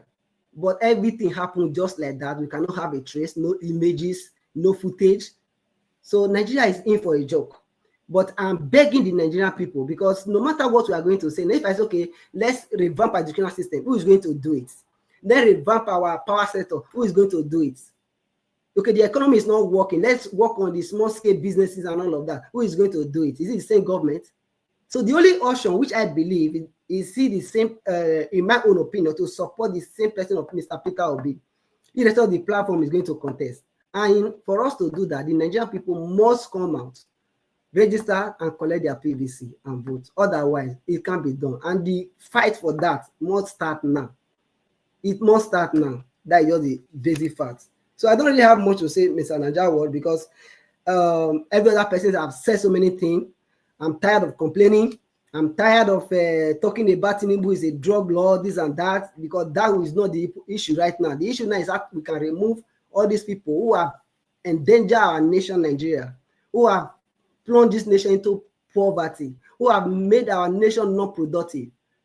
Because it's unfortunate you see Nigeria that are not doing well in the country, Right. but Thank you, Tiobala. America, UK, or wherever they find themselves, they will start doing well. Why? Environmental factor, leadership. Thank you. Thank you, Mr. Thank you, Tiobala. I appreciate you, my brother. Thanks for your submission. Let's quickly hear from Mr. Odowa. Mr. Odowa, please talk to us. Good evening to you, sir. Good evening, Mr. Najawash. Thank you, sir. Thank you for your good work. Thank you for your effort. Good evening, Mommy Diaspora. Thank you, man. God bless you for your good work, for what you have been doing and what you will still do. The Lord give you more strength. Thank you, man. Good evening, commenters, listeners, and viewers, and the passerby. Good evening, everyone in the panel, those who have spoken and those who will still speak. I thank you all, and I appreciate your efforts and your view and the opinions. Where the Nigerians are crying, Nigerians are not crying. The Nigerian security have done well. Nigeria security is not doing anything. It is time that the Nigerian soldiers should come and pay the family of Anini, because it is time we call Babangida for taking away a man who him look and said it is very wicked and this and that. It take him away from his family, take him away from his children in the name of calling him thieves. A country that the soldiers are telling that the terrorists can become the president of a Nigeria. So such people need to come and pay compensation to Anini family for them sending their child to their kingdom come. Because it is Nigeria soldier who take away Anini. Anini did not delete the community. Anini did not delete local government. Anini did not block poor people, kidnap poor people, and tell them that if they did not bring money, they will no longer survive. Anini did not do that. Anini were only taken from the government and given to the poor, whereby they did not reward Anini for doing that. But they reward the people who will go to community and make sure that nothing, no goat, no fowl, nothing exists in that community again. The federal government, the same military people told us that these people can become the president of Nigeria. Then they now call them repented. Why they did not call Anini and the Anini group repented? The same soldiers went and started building house for those people. Why the people that those people sack away from their villages are living inside primary school? They did not build house for those ones. So the Nigerian soldiers should come and pay compensation to Anini and Anini family, because it is time for them to come and do that. Especially Babangida, who take us such action, and he's still alive when all this nonsense are happening. So Babangida should come and pay fine to Anini and Anini family, Anini children, and Anini parents. So that is my for that. Then for this so-called APC man who claim that they have drum, they have this. We know they have Tucano jet in terms of Buhari, which Jonathan requests for. Then they now bring it in terms of Buhari. That Tucano jet, since they brought it, they have never bring out one of these terrorists, whether they call them Fulani men, they call them Boko Haram. What do they call the other one? Whether Qaeda and an enemy Africa West Islamic, something like that. They did not. They have never bring out these people. Then they are telling us statistic that they arrest so and so. They do to so and so. Or which area, which news, which channel that video it. Because there is nothing that Nigeria soldier did in that land that doesn't come out in television. So that APC man, on which channel, on which newspaper, on which local government, on which state did he not read all those things? Anybody who said that Nigerian soldiers website, the Nigerian soldier website have ever said reality? Is it not the Nigerian soldier went to Togate and delete Nigerian people? Then they now came out and said, no, nothing happened. Is it not the same Nigerian soldiers? So on which website is there any truth that have come out from Nigerian soldier? Is it not Nigerian soldier went to Baba Fela house and push his mother from the upstairs? Then which this our cheapasm president now said that it was on no soldier? Is it not Nigerian soldiers? So is there anything to believe from Nigeria soldiers, apart from to oppress poor people, oppress those who did not carry arms, whereby they are telling all those who carry arms and destroyed community that they should go and live in peace with them, who destroy people farm not to live, have a life to live. They tell us it is farm and enemy clashes. So what? That APC, I mean, whatever they call his name, where did he find all those nonsense he's writing, he's putting before us and saying he's countering Peter Obi claim? Because the weapons he will said they buy, Where do they get the money? And who was the name of the man that request for it? Who is the soldier man? What is the name of the soldier man that signed those things to come to Nigeria or to receive in Nigeria? Who? So these things are just entertainment, just like the other one. That governor said that people that are eating under them, when they see them, they are lavishing them in the lambasting them in social media. They doesn't talk. So that is the same thing. This man just came to talk because tell us, show us. We are not blind. If you say something like this happen, let us see so that we can believe you. See is believing, not hear. See is believing. Show us, let us see so that we believe you. That is all. So that is for those one. Then for Peter Obi, you see, Black Panther, I don't know why you did not come to panel today. Come and tell us the game that they are playing, because you know they are playing the game. And Atiku now said he must run.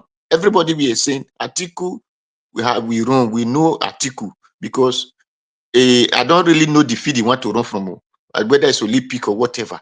But Atiku doesn't tire to contest. Since my great-grandfather was born, Atiku had been contesting in Nigeria.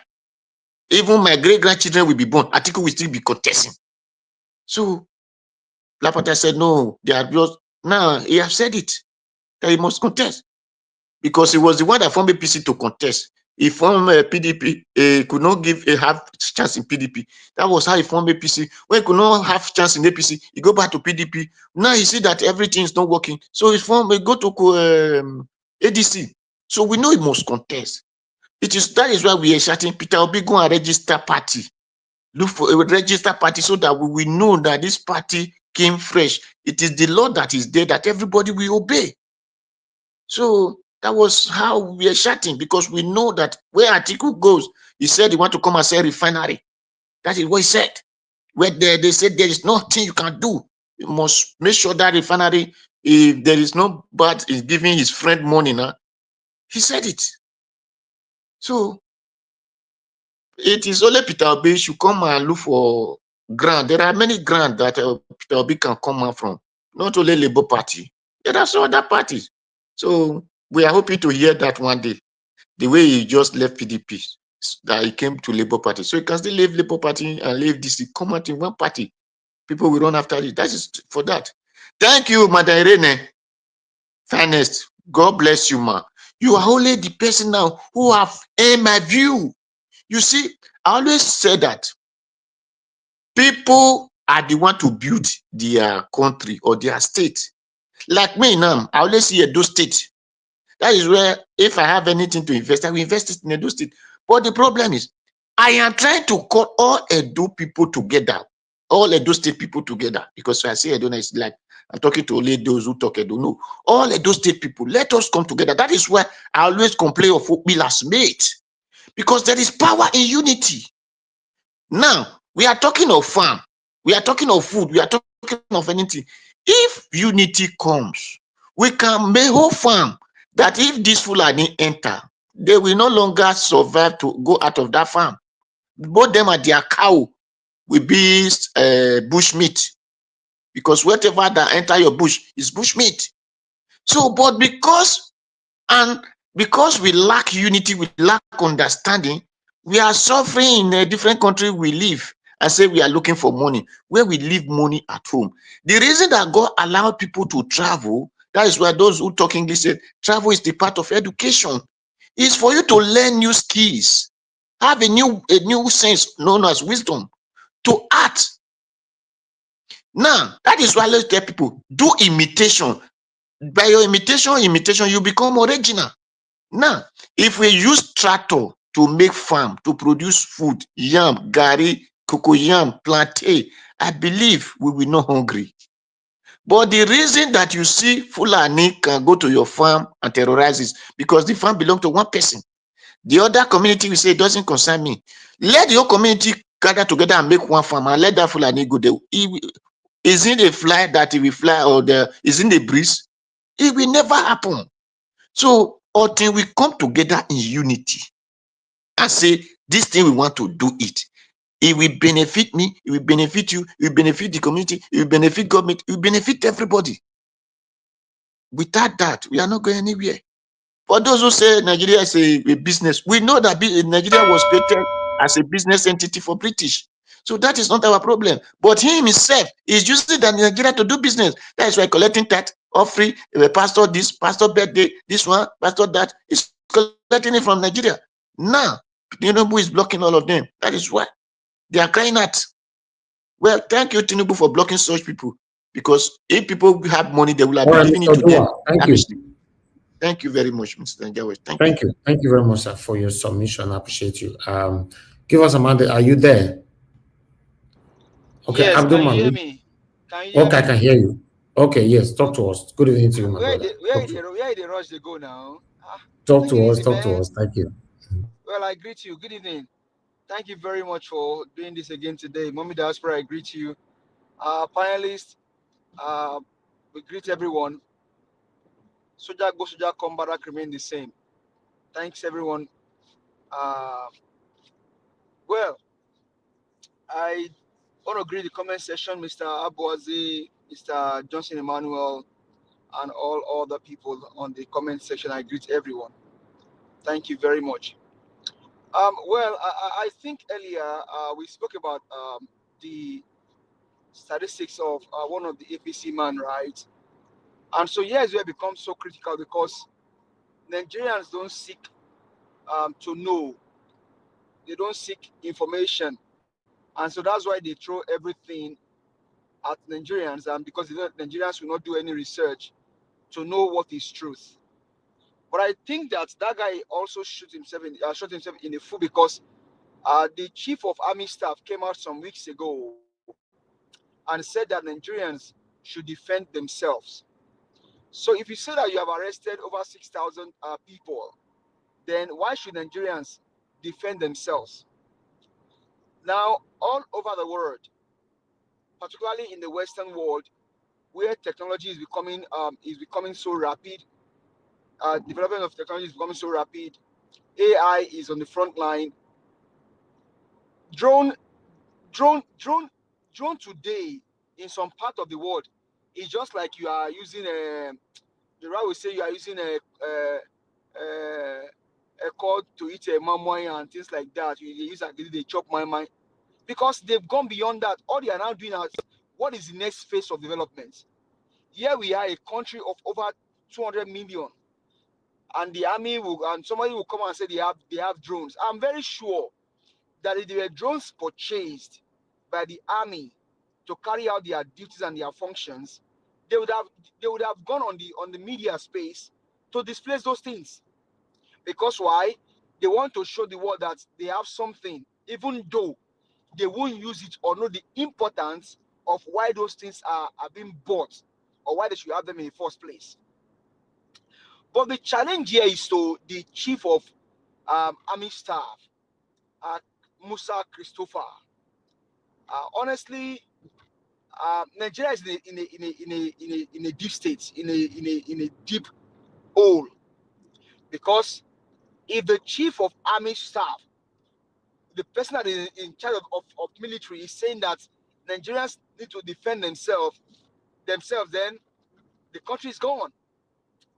That means the men that swore under oath to defend the people are telling Nigerians that, you know what, we are helpless. We cannot defend you. And so you will be the people to defend yourselves. Imagine, for example, the U.S. Marine or the U.S. Army or the U.S. Naval or the Air Force saying that, because of this and this, we won't be able to defend U.S. territory and its ally anymore. That's an aberration.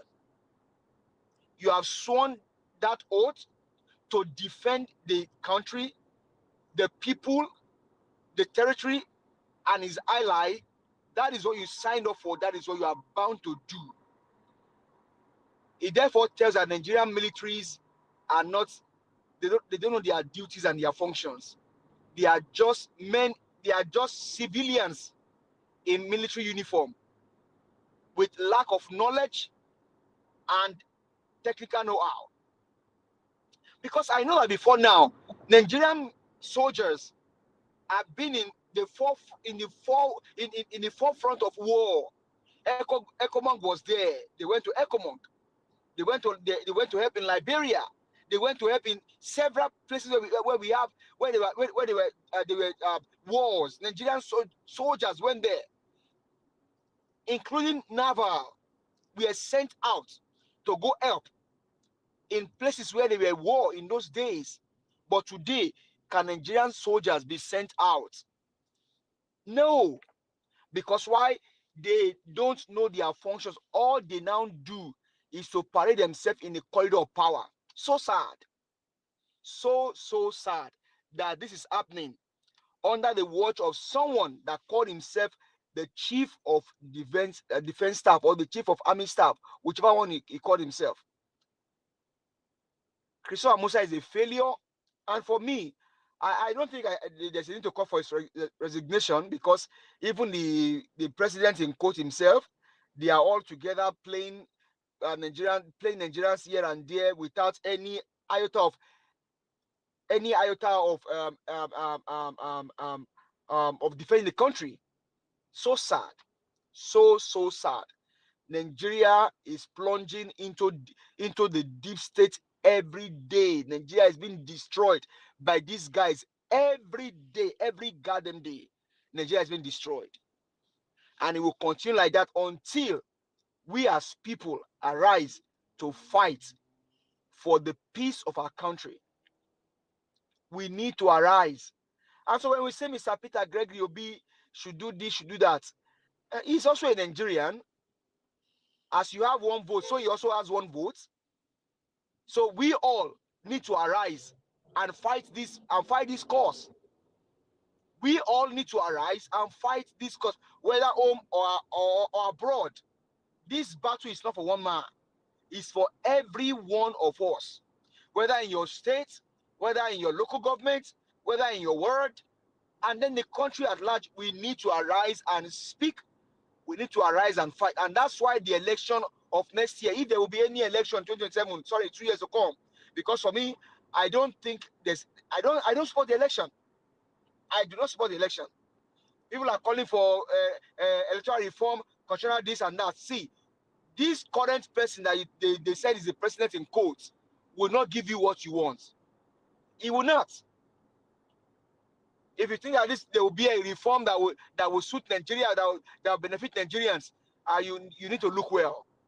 These guys will not give you what will benefit you. It is the show of force that we need now. Nigerians, we need the show of force. Because why? Imagine they went to Japan just last week, and the Nigerian booth was empty. It tells that these guys don't care about what Nigerians are saying. And so what we need is the use of force against these people in power. And how many of them are in power? They are not up to 500,000 in power. So Nigerians, if we arise, we can chase them out and take our country back from these people. These guys will not give you electoral reform. Well, if they do it, there will be loopholes that they can hide under. Imagine the last one in the last election, that they told you that INEC can choose to do whatever they want to do. So sad. So sad. But I have a question, Mr. Elvis. I saw on the news that the new CMD, Chief Medical Director of UBTH, is Yamo's daughter? I'm not sure. Okay. I'm not sure. Let's do research on that. I don't know. Okay. Maybe I also do, because I mean, if I was going to say something, maybe we'll do research on that and then we can come back later. And so, Nigerians, please let's arise. Let's do our best in our various states. Call out your governors. In your various ward, call out your councillors. In your very local government, call out your local government chairman and whoever represents you. Nigeria is being destroyed by the day, and these guys don't care. Now I'm going to Atiku. What does Atiku want? What does he want? We saw him how he was breathing profusely. when he trekked during Buhari's burial. Only God, maybe the worst would have happened to him. Now this guy said he wants to be the president of Nigeria. On what ground? What does he have to offer? For me, Atiku has nothing to offer. He just wants to append on his name that he was also a president, like this one is doing, because this current president is INEC president. That's the way that is INEC and the Supreme Court president. Nigerians did not vote for him. Peter Kegrobi won the last election. So for me, we just need to arise and take the bull by the horn. Let's deliver our country. The country is being plundered into destruction. Now going to Ade Farati. I mean, you take him serious at your own detriment, because this was also one of the pastors that were speaking in the last election about what Tinubu did and what Tinubu did not do. So why is he crying today? Why is he crying? So he all of a sudden now know that it is not gym that is making him look fit. It is hunger. Ade Farati, you are not hungry. I am sure you are not hungry. You are only mocking Nigerians. Ade Farati, Paul, you are not hungry. You are mocking Nigerians. Because tithe come to your church, offering comes to your church. You are not hungry. You have various investments, allegedly. So you are only mocking Nigerians. But it is too late for you, because then, I remember, you were one of the pastors that even were calling out obedience. You spoke against obedience.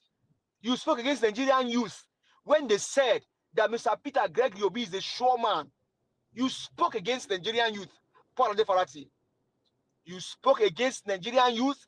You chastised them, all because you are in support of a criminal drug baron, Paul Ade Farati. So why the cry today? You don't have to cry. You don't have to cry.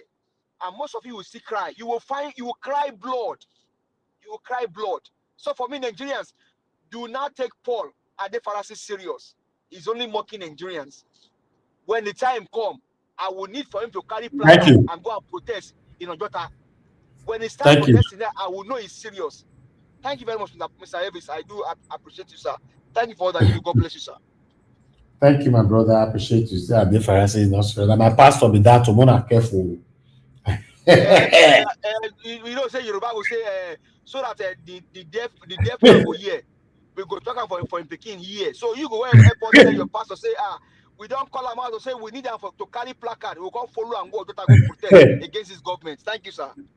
Thank you, my brother. I appreciate you. Thank you. All right. Abdul Malik, talk to us. It's good to have you on the show. Good evening to you. Yeah, good evening, Mr. Nanjawo. Thank you, sir. Everybody, good evening, Nigeria.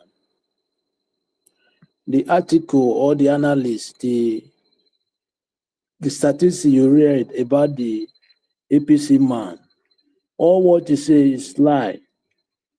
It's not true. You know, this government, just like it's a government that spread lies. They are propagandists. They are deceptive. Understand? They don't talk true. You say the Nigerian army, they have drone, right? The drone they have, why can't they track those terrorists in the bush? When something happened now, look at what happened in the Edo State in BDN, right? It was newly happened. It's not that it's long, how many minutes away. Okay, why those people they cannot track those people around there? They are just lying. They are just there spreading lie. Understand? This government is just government of deceptive. They don't anything they say on air is not true. Is it not last time they said they said that Coastal Highway they have completed 30 kilometers of it, right? Which is they discover is lie. It's not true. They don't take those people. They anything they are saying. Most of the things they are saying, 99% is lie. It's not true. Mr. Okay. Malik. Yeah. Mr. Malik, if you can allow me just a few seconds, please. Do you even know on that Coastal Highway that they even lie on that? You know they should be in jail. You cannot nowhere in the Western world they give you project and then you lie about it. you will rot in jail. Yeah, because we don't have law. The law is not working. Yeah, we don't implement the law. That is the reason why the Nigeria it is why it is today. There's nothing is working in the country. How can look at what that guy, that comedian you show the video? If Nigeria is they are even worse than MAGA. They are how many years? 60 years, the same thing, there is nothing change. And even MAGA, sometimes MAGA wise, it can no longer pay you. They are worse than MAGA. How can government say they buy a line, but today there's no airline to show? They have spent 20 billion to rehabilitate refinery. There is no one is working. Is it not scam? How can a government, they are scamming their citizens? The country is just like, don't really know how the country will get better. Because there is nobody, there's no intent.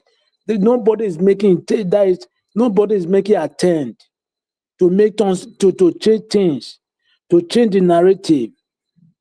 Whatever somebody do, there is no persecution. It's get away, you will just do it, there is nothing will happen. Just take a look now. How long are we going to continue this way? Something that you have fuel, right? But it is cost in the country, which is not supposed to be. How long are we going to continue this way? The Nigeria today we are living, especially this government, most of the organization now, there is fraction. Even those organizations that came to talk that they endorse Tinubu 2027, I don't believe is a real organization. It's not real. I don't believe. Because most of the organization now, we have fraction. Because most of them are prepared to talk whatever they want to do, to come to air to spread lies. Yes. How can you tell me that? Somebody that, this man is not, this government, they are not doing well. Okay, why are you going to endorse this man to come back? How? What are you going to prove that, okay, this is what they did, this is what they do, this is what they put in place to, this is what is, the inflation is now is less, or this is what is happening now. Why are you endorsing him? You cannot have, don't have evidence, nothing to prove. Okay, you just endorse it for what? That's why they call and that guy is finished everything. They are MAGA. It's only MAGA, you do something 1, 2, 3 times. It's continue that mugo. Yeah, that is what we are facing today. A country that we don't even have light, we don't have water. There is no access to internet. It's like they are blind. When you don't have just access to internet, it's like you don't know what is happening in the world. Yes. I don't really know how we get out from there, because even most of the people that are fighting for the one Nigerian, some of them, they are fighting themselves. And those politicians, when they are sharing money, that are so wrong. They forget about tribe, religion, and everything. They share the money everywhere in the region. They don't select. But when it comes to the voter, the majority of the citizens, they come to tribalism, religion, and this. How can we get it right that way? Take it 2007 is coming now. Okay, why can't you find good candidate so that we will stand with that good candidate? But now they are still debating. This one is from this, this one is from this. We cannot get it that way right. It cannot possible. Now Obi is the best candidate currently, because that man has been 8 years as a governor. There is no corruption attached with this man.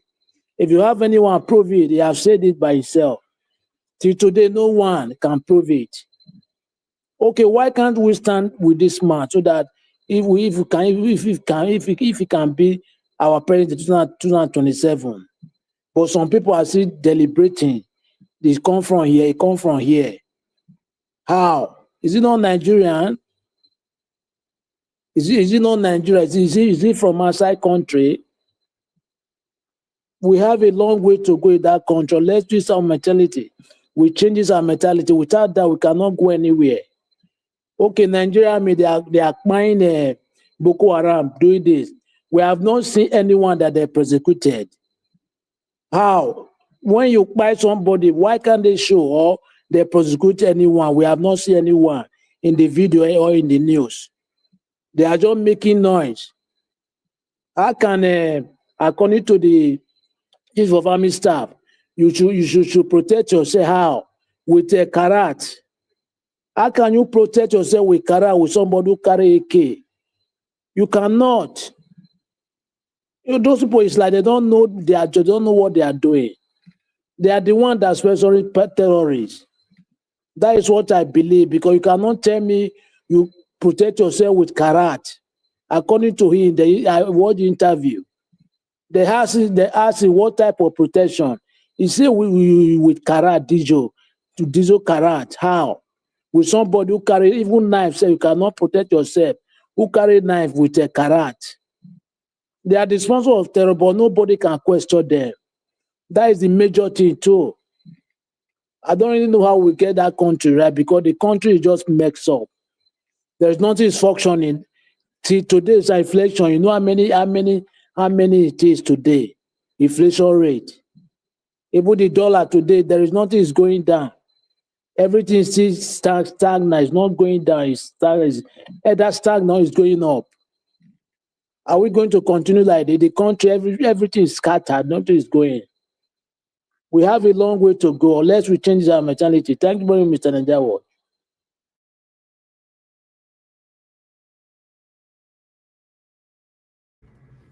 All right, Abdul Malik, thank you very much. I appreciate you. Thank you, my brother. All right, everyone right there, let's have our final submission right now. I never knew that we're going to have a full house. But at this time, anybody I call is only 2 minutes. If you don't answer me, I move on to the next person. If you come back later, you only have 1 minute. Amayecho, please give us your final submission. 2 minutes, man. She's not there. Mother Patricia, are you there? Okay, Mr. Jonathan. Mr. Jonathan, you're not also there. Okay, Mother Iris, finest. Yeah, Mr. Elvis, I'm here. Thank you. Thank you. Thank you for giving us the opportunity today to air our view. I don't really have much to say. I will just add to what Abdul Malik just said. I don't really know how we are going to do it and how we are going to get this right. But one thing I'm sure is we will continue fighting, because if we just suddenly give up, which means they have won. So we'll still look. All I will beg Nigerians is that let's be strategic. Let's do away with emotion, with religion, with tribalism, division. Because come to think of it, there's nowhere where these things are not in existence. Like what Mr. Abdul Malik just said. On Wednesday, the other one for Pa Debajo, I've forgotten what they call it from the Yoruba side. Most of all these things have fashion. Even Afenifere, thank you. Even the ones that don't have fashion, we have always over time in our different states, our different ethnicity, we have always have traditional rulers, politicians, the GOs, religious fathers that have always disgraced us one way or the other. They will come out and open mouth and speak whatever enter their mouth or from whatever enter their pocket. That is where they speak. Most of them don't speak from their heart. Some speak from their head and what is in their pockets. So we cannot now come out and use it to group a whole ethnic group or a whole tribe, or use it to rob everybody, and we start using it to fight ourselves. And it could just be a strategy from them. That's what they want to achieve, to take everybody's head and hit it. You don't see your religion group is saying this, your traditional ruler is saying this, your social group is saying this. Let's do away with all these things. Let's see what we can do. And I also want to add that let's not leave this thing to one man. The way everybody is pointing hand, Peter. In as much as said at the moment, I'm not supporting anybody, because I received some few calls after my submission. Now, some people don't find it funny that I said I'm not supporting anybody. Yes, Peter Obi still remain the most credible candidate right now. In as much as I said I'm not supporting anybody yet. The reason be that, let me clear that. I cannot stand and be supporting when I don't even know if we are to vote tomorrow. I don't even know the ballot or the party to put my paper. When electoral reform is not in order, when I'm not sure if my vote will count, when I'm not sure if I'll go out there, if I will come back. So things have to be put in place for me to take my decision. People are saying they are playing game, politics is this, politics is that. My dear, everybody know politics the way they know it. Some people have people in there, some people have information they are working with. So I'm working with the information I have and what I am saying and my own ideology, and I will work with whom my ideology align with as a patriot Nigerian. I'm not going to be full into a certain kind of ideology or a certain kind of trick. I would not want to fall to it. So I have to sit down, think, and holistically view, think, critically analyze what is happening. Then I will know what I am aligning with. I cannot just jump into the sea without knowing how to swim. It's a suicide mission. I'm not going to do that. So let them decide what they are doing. As they are being strategic, they are playing their game. I am not against it. Let them play what they know how to play best. As far as anybody that come up with what align with the interest of Nigeria and what we are fighting for, yes, I will align with the person. For the fact that I am seeing a clear goal, our vote we count. What we are fighting for is what this person stands for, and it's working for us to achieve it. I will support. I'm not going to be dangling up and down, following anybody blindly. No, I'm not going to do that. So let's come together and see and be strategic and see what we can do. Even we as a citizen, how we can empower the country, how we can empower our various community, our states, and see how we can contribute, not what the country will give us, what we can give. Because Nigerians are people that most of them don't give. They're always sitting down thinking of what they can get from the country, Coming from a country is like coming from a family. You don't choose the family you are born into. You don't choose a country you find yourself. That is where we find yourself. We are Nigerians, whether we like it or not. We take the glory that come with it. We take the baggages that come with it. All we just need to do, put our heads together, strategize, and see how we can work and chase all this demon into exile and see if we can get a country. All right. We continue the way we are doing, fighting, talking, running up and down, shouting and ranting all that. We go nowhere. So let's put ourselves together and see what we can do. Thank you, everyone. Good to be here today. I don't know when next. Bye. All right. Say good to be here today. I don't know when next. I beg, let it be soon. You are not leave Nigeria matter for us like that. Thank you, Madam Iris Finance. I really do appreciate you. My Iris, you don't come back now. You have only 1 minute. Okay. Thank you, Madam Patricia, you just corrected yourself, and I'm happy. Madam Patricia or Madam Iris Finance? So? No, that's Madam Iris Finance too, not Patricia. Okay. So now let me address Madam Patricia. I know the situation is hopeless, okay? I understand. But the truth is this, whether you people want to understand it or not, if we don't get it in 2027, the last lap is 2031. But you see, all these children we are pushing, come go and get your PVC, come and vote 2027. If we mess them up, they will not participate in 2031. And after that, from 2031, their children, the children of the oppressors, will take over. And that is more dangerous. You know why? Because they are as young as you people.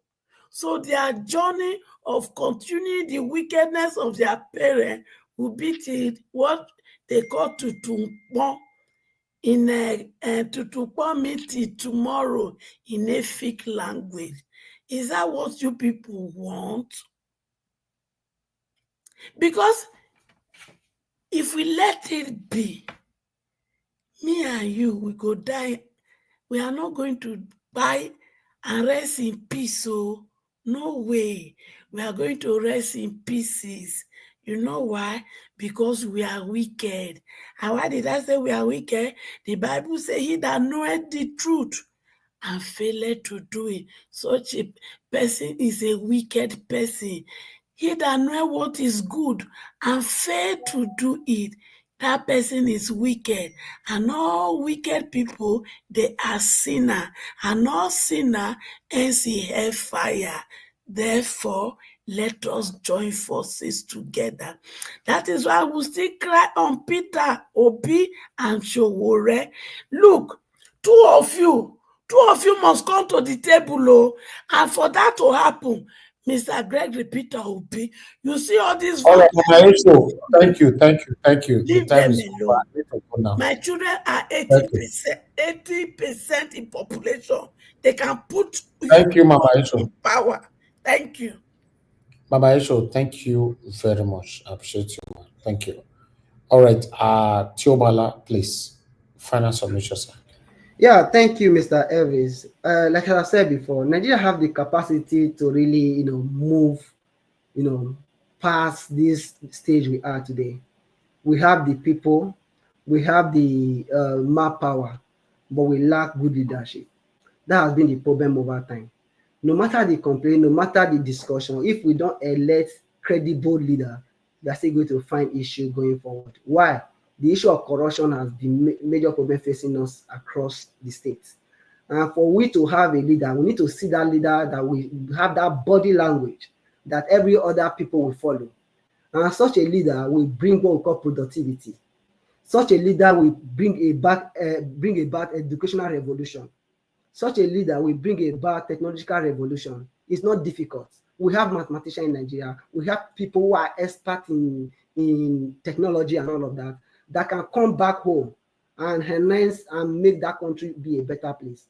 But for us to achieve that goal, that potential, is for all we Nigeria to actually, take it upon ourselves as a duty to go and collect our PVC. Why? Because if you expect in 2027 there will not be vote buying, you are deceiving yourself.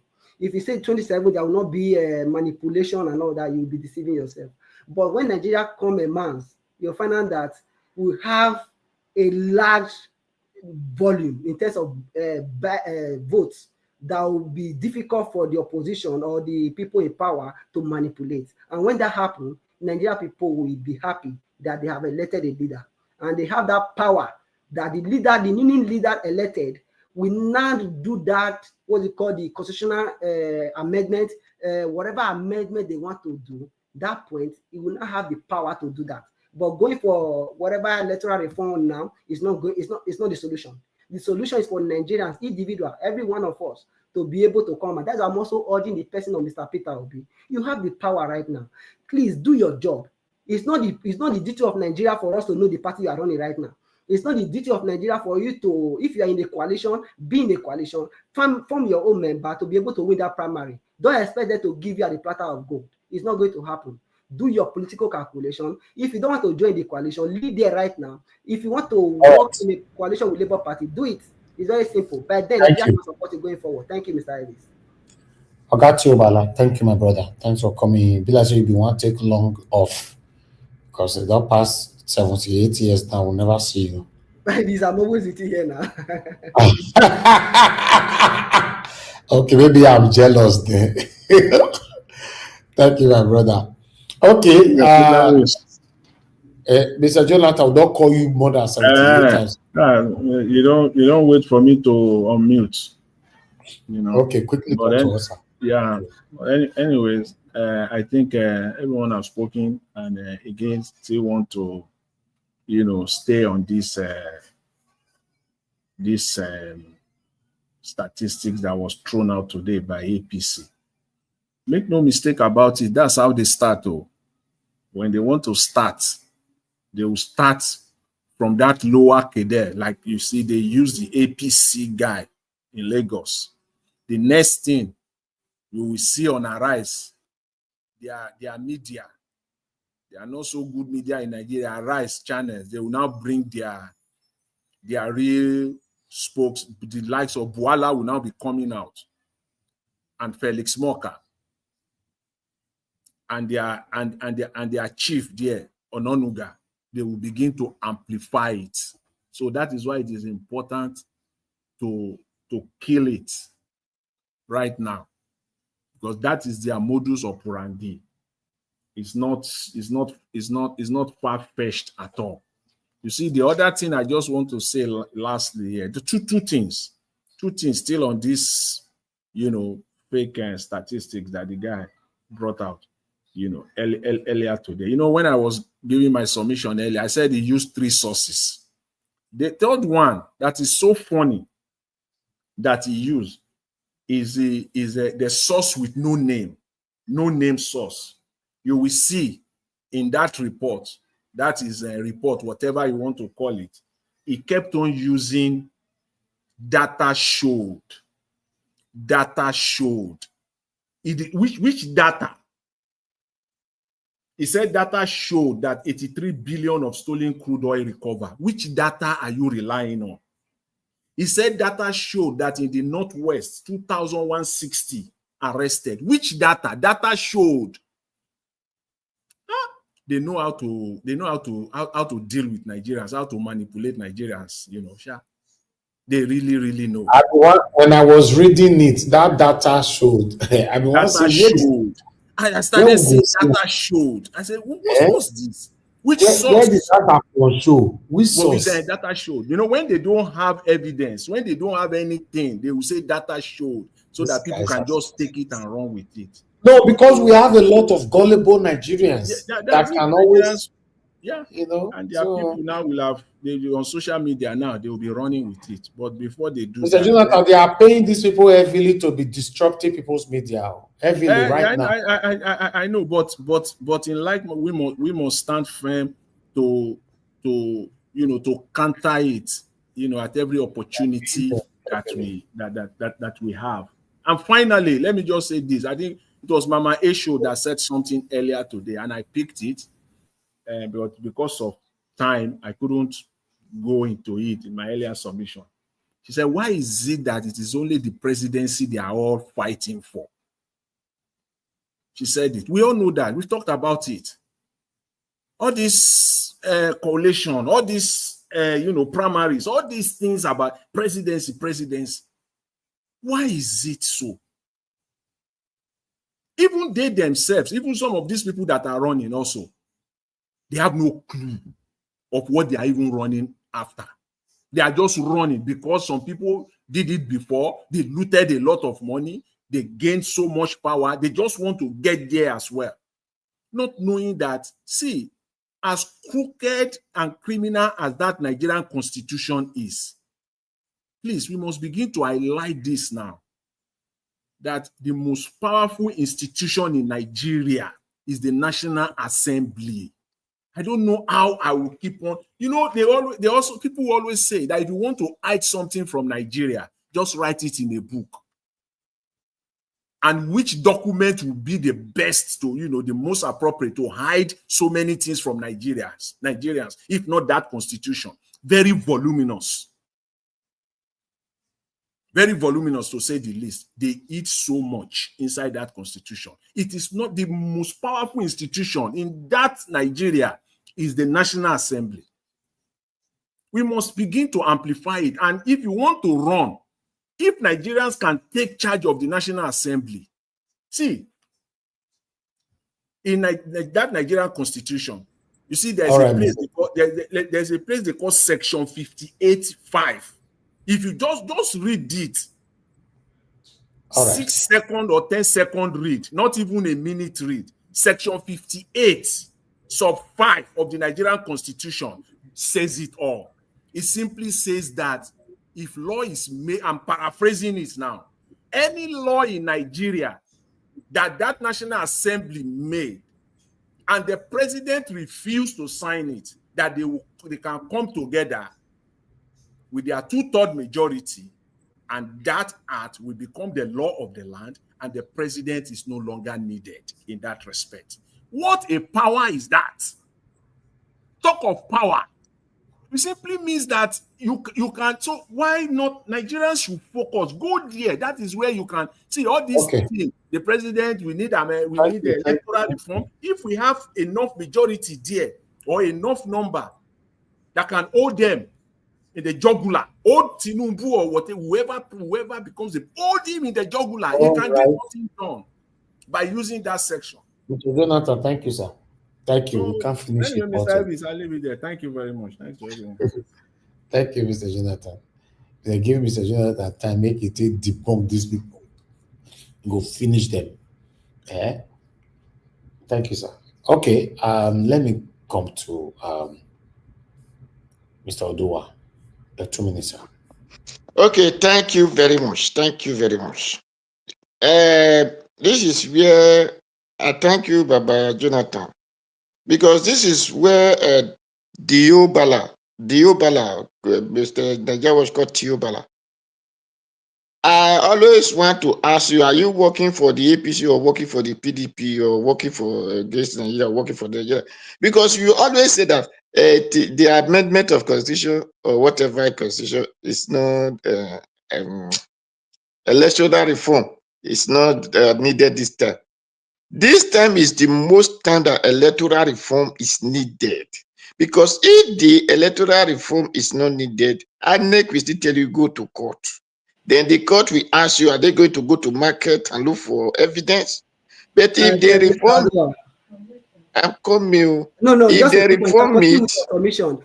Oh, I okay. remember you know the process of approving the electoral reform, right? You said what? I said I hope you know the process of approving electoral all those reform, whatever bills. Hope you know. Not in next year is still far. So when people, that is why I'm saying that when people say we are activists, I laugh at them because I know they are empty fish, not really activists. If they are activists, they electoral law that will make him incapacitated. If we sign, my dear. The thing is, we did not really have those who claim to be activists. Because if we have those who claim to be activists, you cannot be activist in your place. Me, I'm activist in my place. And all of us have the same problem. We did not activist together. It is because if we have the real activists, whether you are from the north, you are from the south, you are from the east, you are from the west, you are from the center, you are from the head or from the leg, all of you will come together and be and hold the House of Assembly at ransom. They will put it into law because they did not go there. They did not go to that position because they want to do it for themselves. It is because we are not holding them accountable. That is why when they go there, they doesn't work for you. That is why when they go there, they start decamping from one party to another because you don't hold them accountable. So if really the way they shone down Ojota in time of what do they call this man, Jonathan, in the name of subsidy, then the activists now shut down Abuja in the name of electoral reform. They will reform it.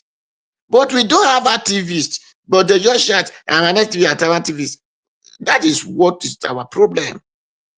So if Nigeria, okay, look at this, our sister that did the Senate that they said should not come to service.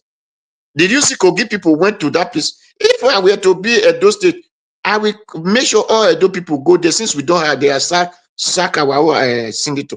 All of us will be there because we did no longer have, we want to come and represent ourselves. So when activists come together, they will hold ground. Since the lawyer, the judges, we did not have them, they refused to perform their duty. Then those who now say, okay, we can do it, they will need to do it and really show. But we don't have. Those ones that claim to be, for me, they're just flower dancing, hibiscus flower dancing on top of the stem. Thank you, Mr. Najawash. Thank you very much. Okay, Mr. Dua, thank you, sir. God bless you. Give us a mandate. Are you there? Keep quiet, keep quiet. Yes, I'm here. Can you hear me, sir? Yeah, go ahead. 2 minutes. When it comes to the electoral reform, right? I am very sure that in the last election there was electoral reform, right? I am very sure that in the last election, Beavers was mentioned. But when the election happened, what did they tell us? INEC can choose to do what they want to do. They won't tell you they will not give electoral reform, but they will put loopholes there that you're asking for electoral reform. We will give you, but there will always be loophole here. I am not sure if honestly ballot can change it for Nigeria. I am not sure. But let's continue with what we are doing. Madam, I didn't find that she said something earlier that how are we going to do it? If Sri Lanka did it, we can do it. We only need unity. If Sri Lankans did it, we can. Egypt, if they did it, we can do it. Burkina Faso, if they do it, we can do it. So it's about our unity. When we come together, we can achieve and save the country. Thank you very much. All right. Thank you. Give us a mandate. I appreciate you. All right. Abdul Malik, final. Let's round up. Yeah, good evening once again, Mr. Evans. Yes, sir. There is something I want to say there. You know, when you tell me that they should not participate in the election, I know now we know that the election is not counted, right? Their vote is not counted, but even though that they don't participate, the condition they will be the same. There is nothing will change. It's rather they participate, they guide their vote will be counted. The citizen, the power belongs to the citizen. It's just because of they are not united. That is why they are not getting it right. When they are united, although politicians they are minor, they are small, they can't do anything. When they say this system will change today, it will change. Look at when they arrested Daily Pharaoh to me, right?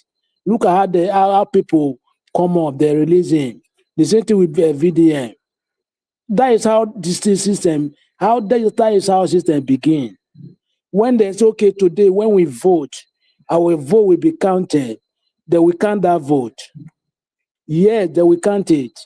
Like those terrorists that used to come in the police unit to buy vote, Kuro, all those prominent men. If they classify them, if they owe anyone like that, they classify them as a terrorist. They hold it and they hand over it to police agency, yes. And that's so there. They should ban those people not to come because they are the people that destroyed the election.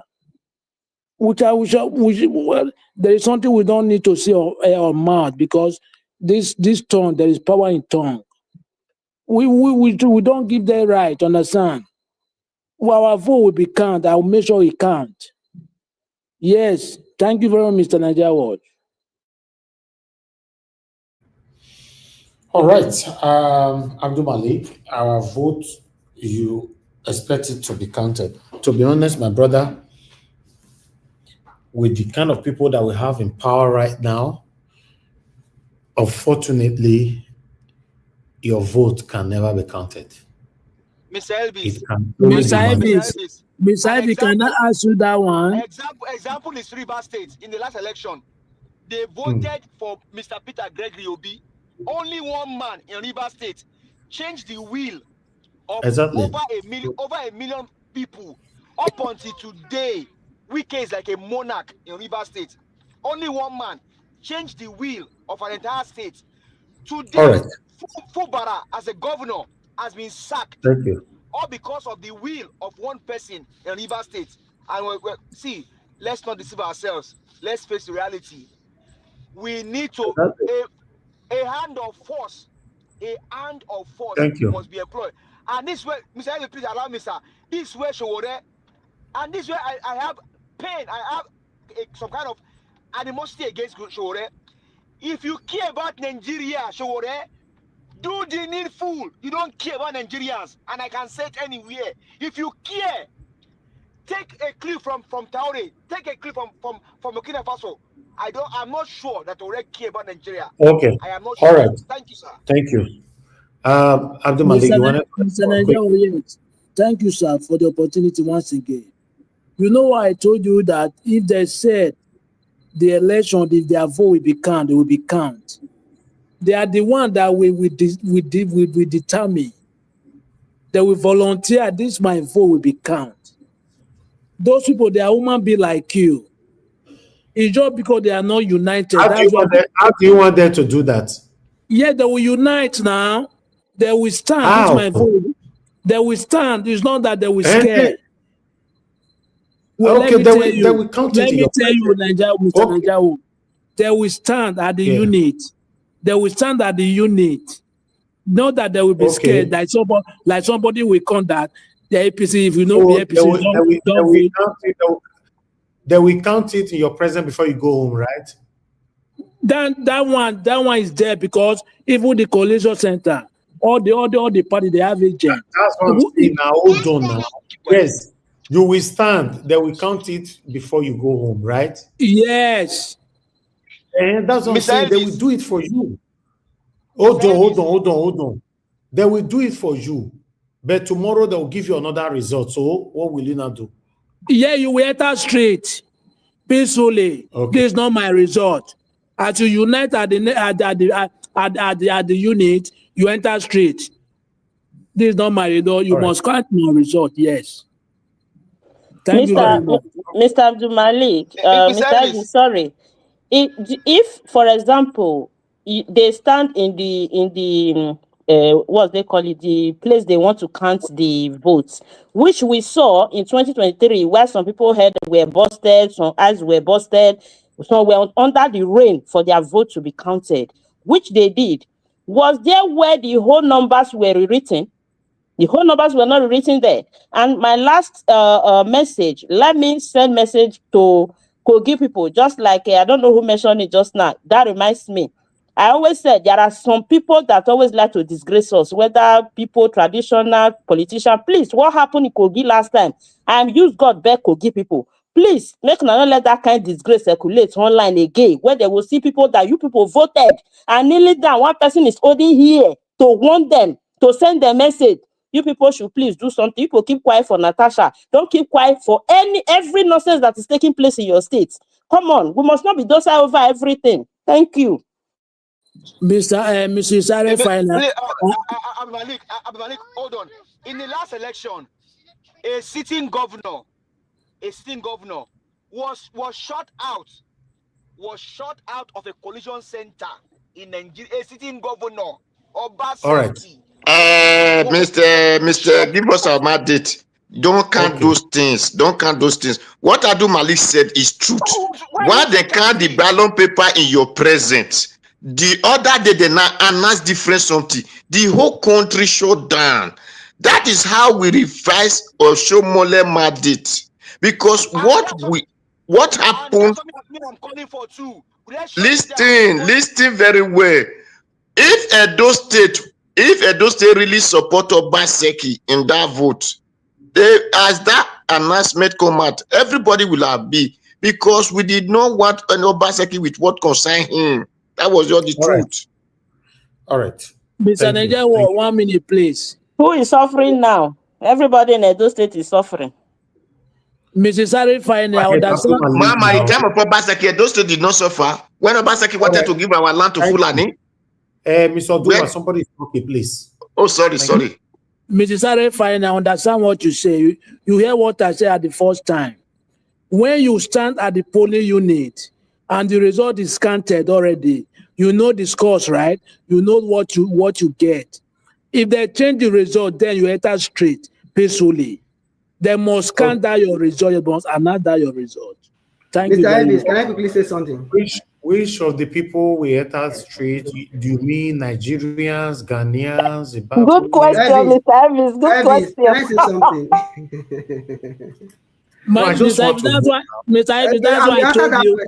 That's why I told you when they unite. Unity is power. Thank you. When they unite. Okay, thank you, sir. Thank you. Tiobala Chapale. I think Adu Malik is very, very right. I will support his motion or statement at least 99%, if not even 100%. My first submission, I hammer on this in the sense that if the reason why they have the power to do this manipulation they are doing is because out of over 200 million Nigerians, we only see 30 million coming out to vote over the years. If Nigeria are really ready with 100 or 70, 80 million people coming out, see, manipulation, they dare not. And if they do, they dare not, Mr. Elvis. Thank you.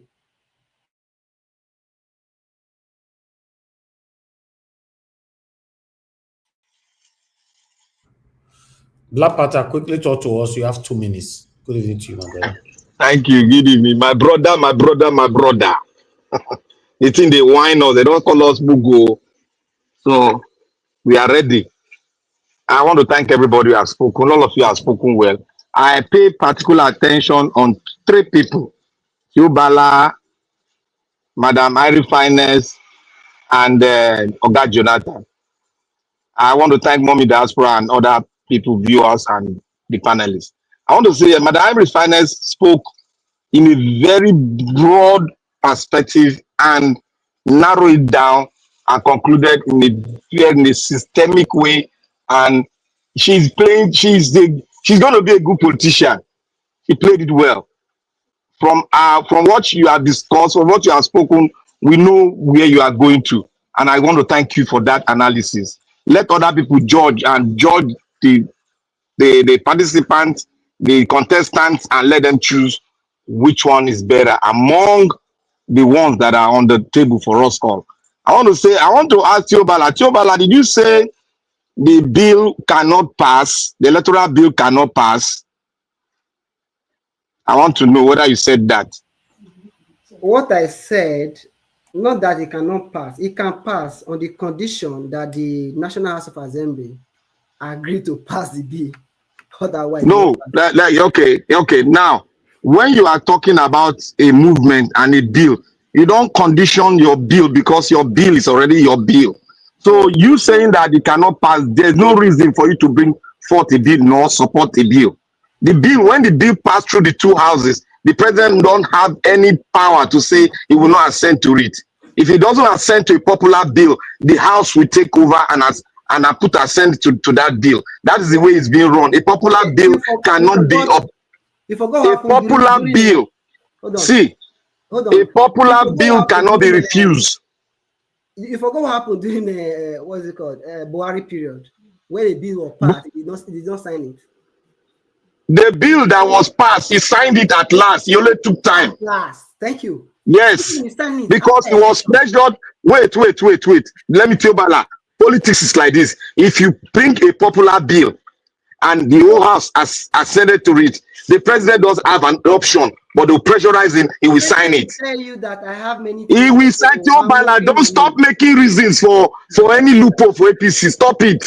The president will sign it. It's all over the world. First of all, who is the majority in the National Assembly? Look, Tiobala, did you hear my language? Sir? I say when the popular bill is being passed by both houses, whether they come from different camp, a popular bill is a popular bill. If it's passed, there's no way the president can not assent to it, whether by crooked or by begging. He will always assent to a popular bill. Majority, the National Assembly. The majority does not count when a popular bill is passed by both houses. Does it count? Yes, it doesn't count. Go and learn politics very well. Go put your books and learn it. You are not getting it. You are causing argument. You are causing something that does not require argument. Hold on now. I'm asking you. You don't argue on something like that. Hold on. Okay, fine. The big beautiful bill that got passed in America recently. How many votes did the Democrat get? How many votes did they get? It got passed because the both houses, they have the majority to pass it. They don't have the majority. The Republican was looking for 217. They have the majority in the House to pass the bill. I follow the bill to the letter. No, you don't have to argue with me. Let me see. Give. I'm not arguing with you. You are the one arguing. Say anything. Calm down. See, 217. The Republican needed 217. About 3 of a Republican did not vote for that bill, so it was left with 2. Are you getting my point? Let me conclude my statement. If they don't meet that quota, that bill will have passed that stage. There's some difference between a popular bill and a bill that is gotten from the majority in the House. 1 minute. Yes. 1 minute. 1 minute. Tiobala, let me explain to you. You need to be educated on this thing very well. There's a difference between a popular bill. I'm telling you the truth. Yes, everybody needs education. You are not to be excluded from it. If a bill is popular, the bill will pass through. If a bill comes from a majority in the House, it depends on the percentage of the majority. If they don't reach a 2/3 of the majority, then they require 1 or 2 persons from the other camp to pass the bill. But if they have total majority, the bill is going to pass. That is how the House is being run. That is why you see the big, beautiful bill. 1 or 2, 3 members from the Republican refused. but they cajoled two back in and the bill was passed. So you don't argue, you don't argue it. It is policy, don't argue it. If it's a popular bill, stand with popular bill. Lead by 2 or 3 votes. If it's a popular bill, stand with it. Don't put objection. Always stand with popular bill. To pass any bill. See, I'm not going to that area because that area you don't want to understand it. If it's a popular bill, stand with a popular bill and don't object a popular bill. Don't put condition on popular bill. And to Mr. Jonathan, just seconds, sir. Jonathan, you spoke excellently well. That guy has taken us as Mugu, and that's why they are bringing all this nonsense statistics that is nowhere to be found. Thank you. I'm not around, so I travel, so I'm just talking from another place. Okay, I noticed that. All right. Thank you very much, my brother, for putting your voice to this. I want to use the opportunity to appreciate every one of you for your time with us today. We've come to the end of this broadcast right now. Thank you very much, Mama H.O. Thank you, Madam Patricia. Thank you, Mr. Jonathan, Madam Iris Finance. Thanks for coming in to put your voice today. Thank you, Bala. Thank Mr. Odowa. Give us a mandate. Abdul Malik and Black Panther once more. Madam Deborah, thanks for calling in, and others, Emmanuel and many others. I appreciate all my people. Thank you very much for those of you that supported the channel today. Thank you, Patty Solomon. Thank you, Seven Girl Omede, and thank you, Victor Organic Boss. I'm very, very grateful. I'm gonna go bless our people. Why my people right there on the comment section, Mother of all Mommy Diaspora. Thank you very much, Mommy. I appreciate you. Thanks for all that you do. Thank you very much, Abu Azi. I appreciate you. Thanks for all that you do. Thank you, Mother Iris Finance. Once more, I appreciate you. Thank you, Mother Peggy Modi, Love Manduka. Thank you, my wonderful people. Mother Stella Masevedo. Thank you, you all. And thank you very much, Mr. Johnson Emmanuel. Thank you, everyone right there. Bex Banks, thank you very much. I appreciate you. People, we've come to this to the end of this broadcast. Allow us to end the show right now. See you guys again tomorrow. Fingers crossed, 7 p.m. Please look out for our pre-recorded videos during the day. Subscribe to our channel, hit the notification bell to be notified whenever we upload a video or when we do live like this. Also make use of the membership button. Make use of the super thanks button after this broadcast. These are buttons that are always available for you right there. And make use of the like button as well. And people, we've come to the end of the broadcast. Have a good night and bye for now.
motion, moving to our various stations. As we there in motion, make we do good to ourselves, yo. Make we do good to our neighbor. Before we reach our station, every walk gets paid. Every walk gets paid. We're gonna go to work. Every walk gets paid. We're gonna go to work. Now I make a day fear my God. We're gonna go to work. Now I make a day fear my Maker. We're gonna go to work.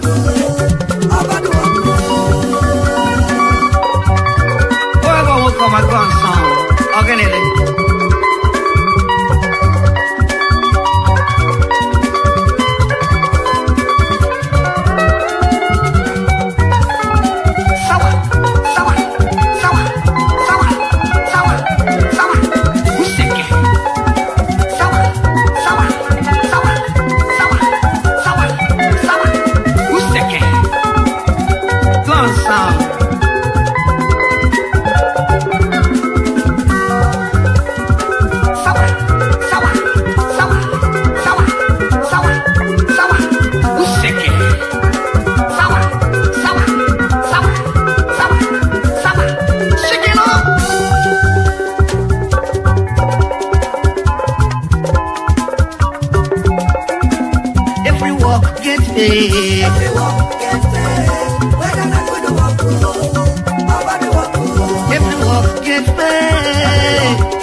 My God,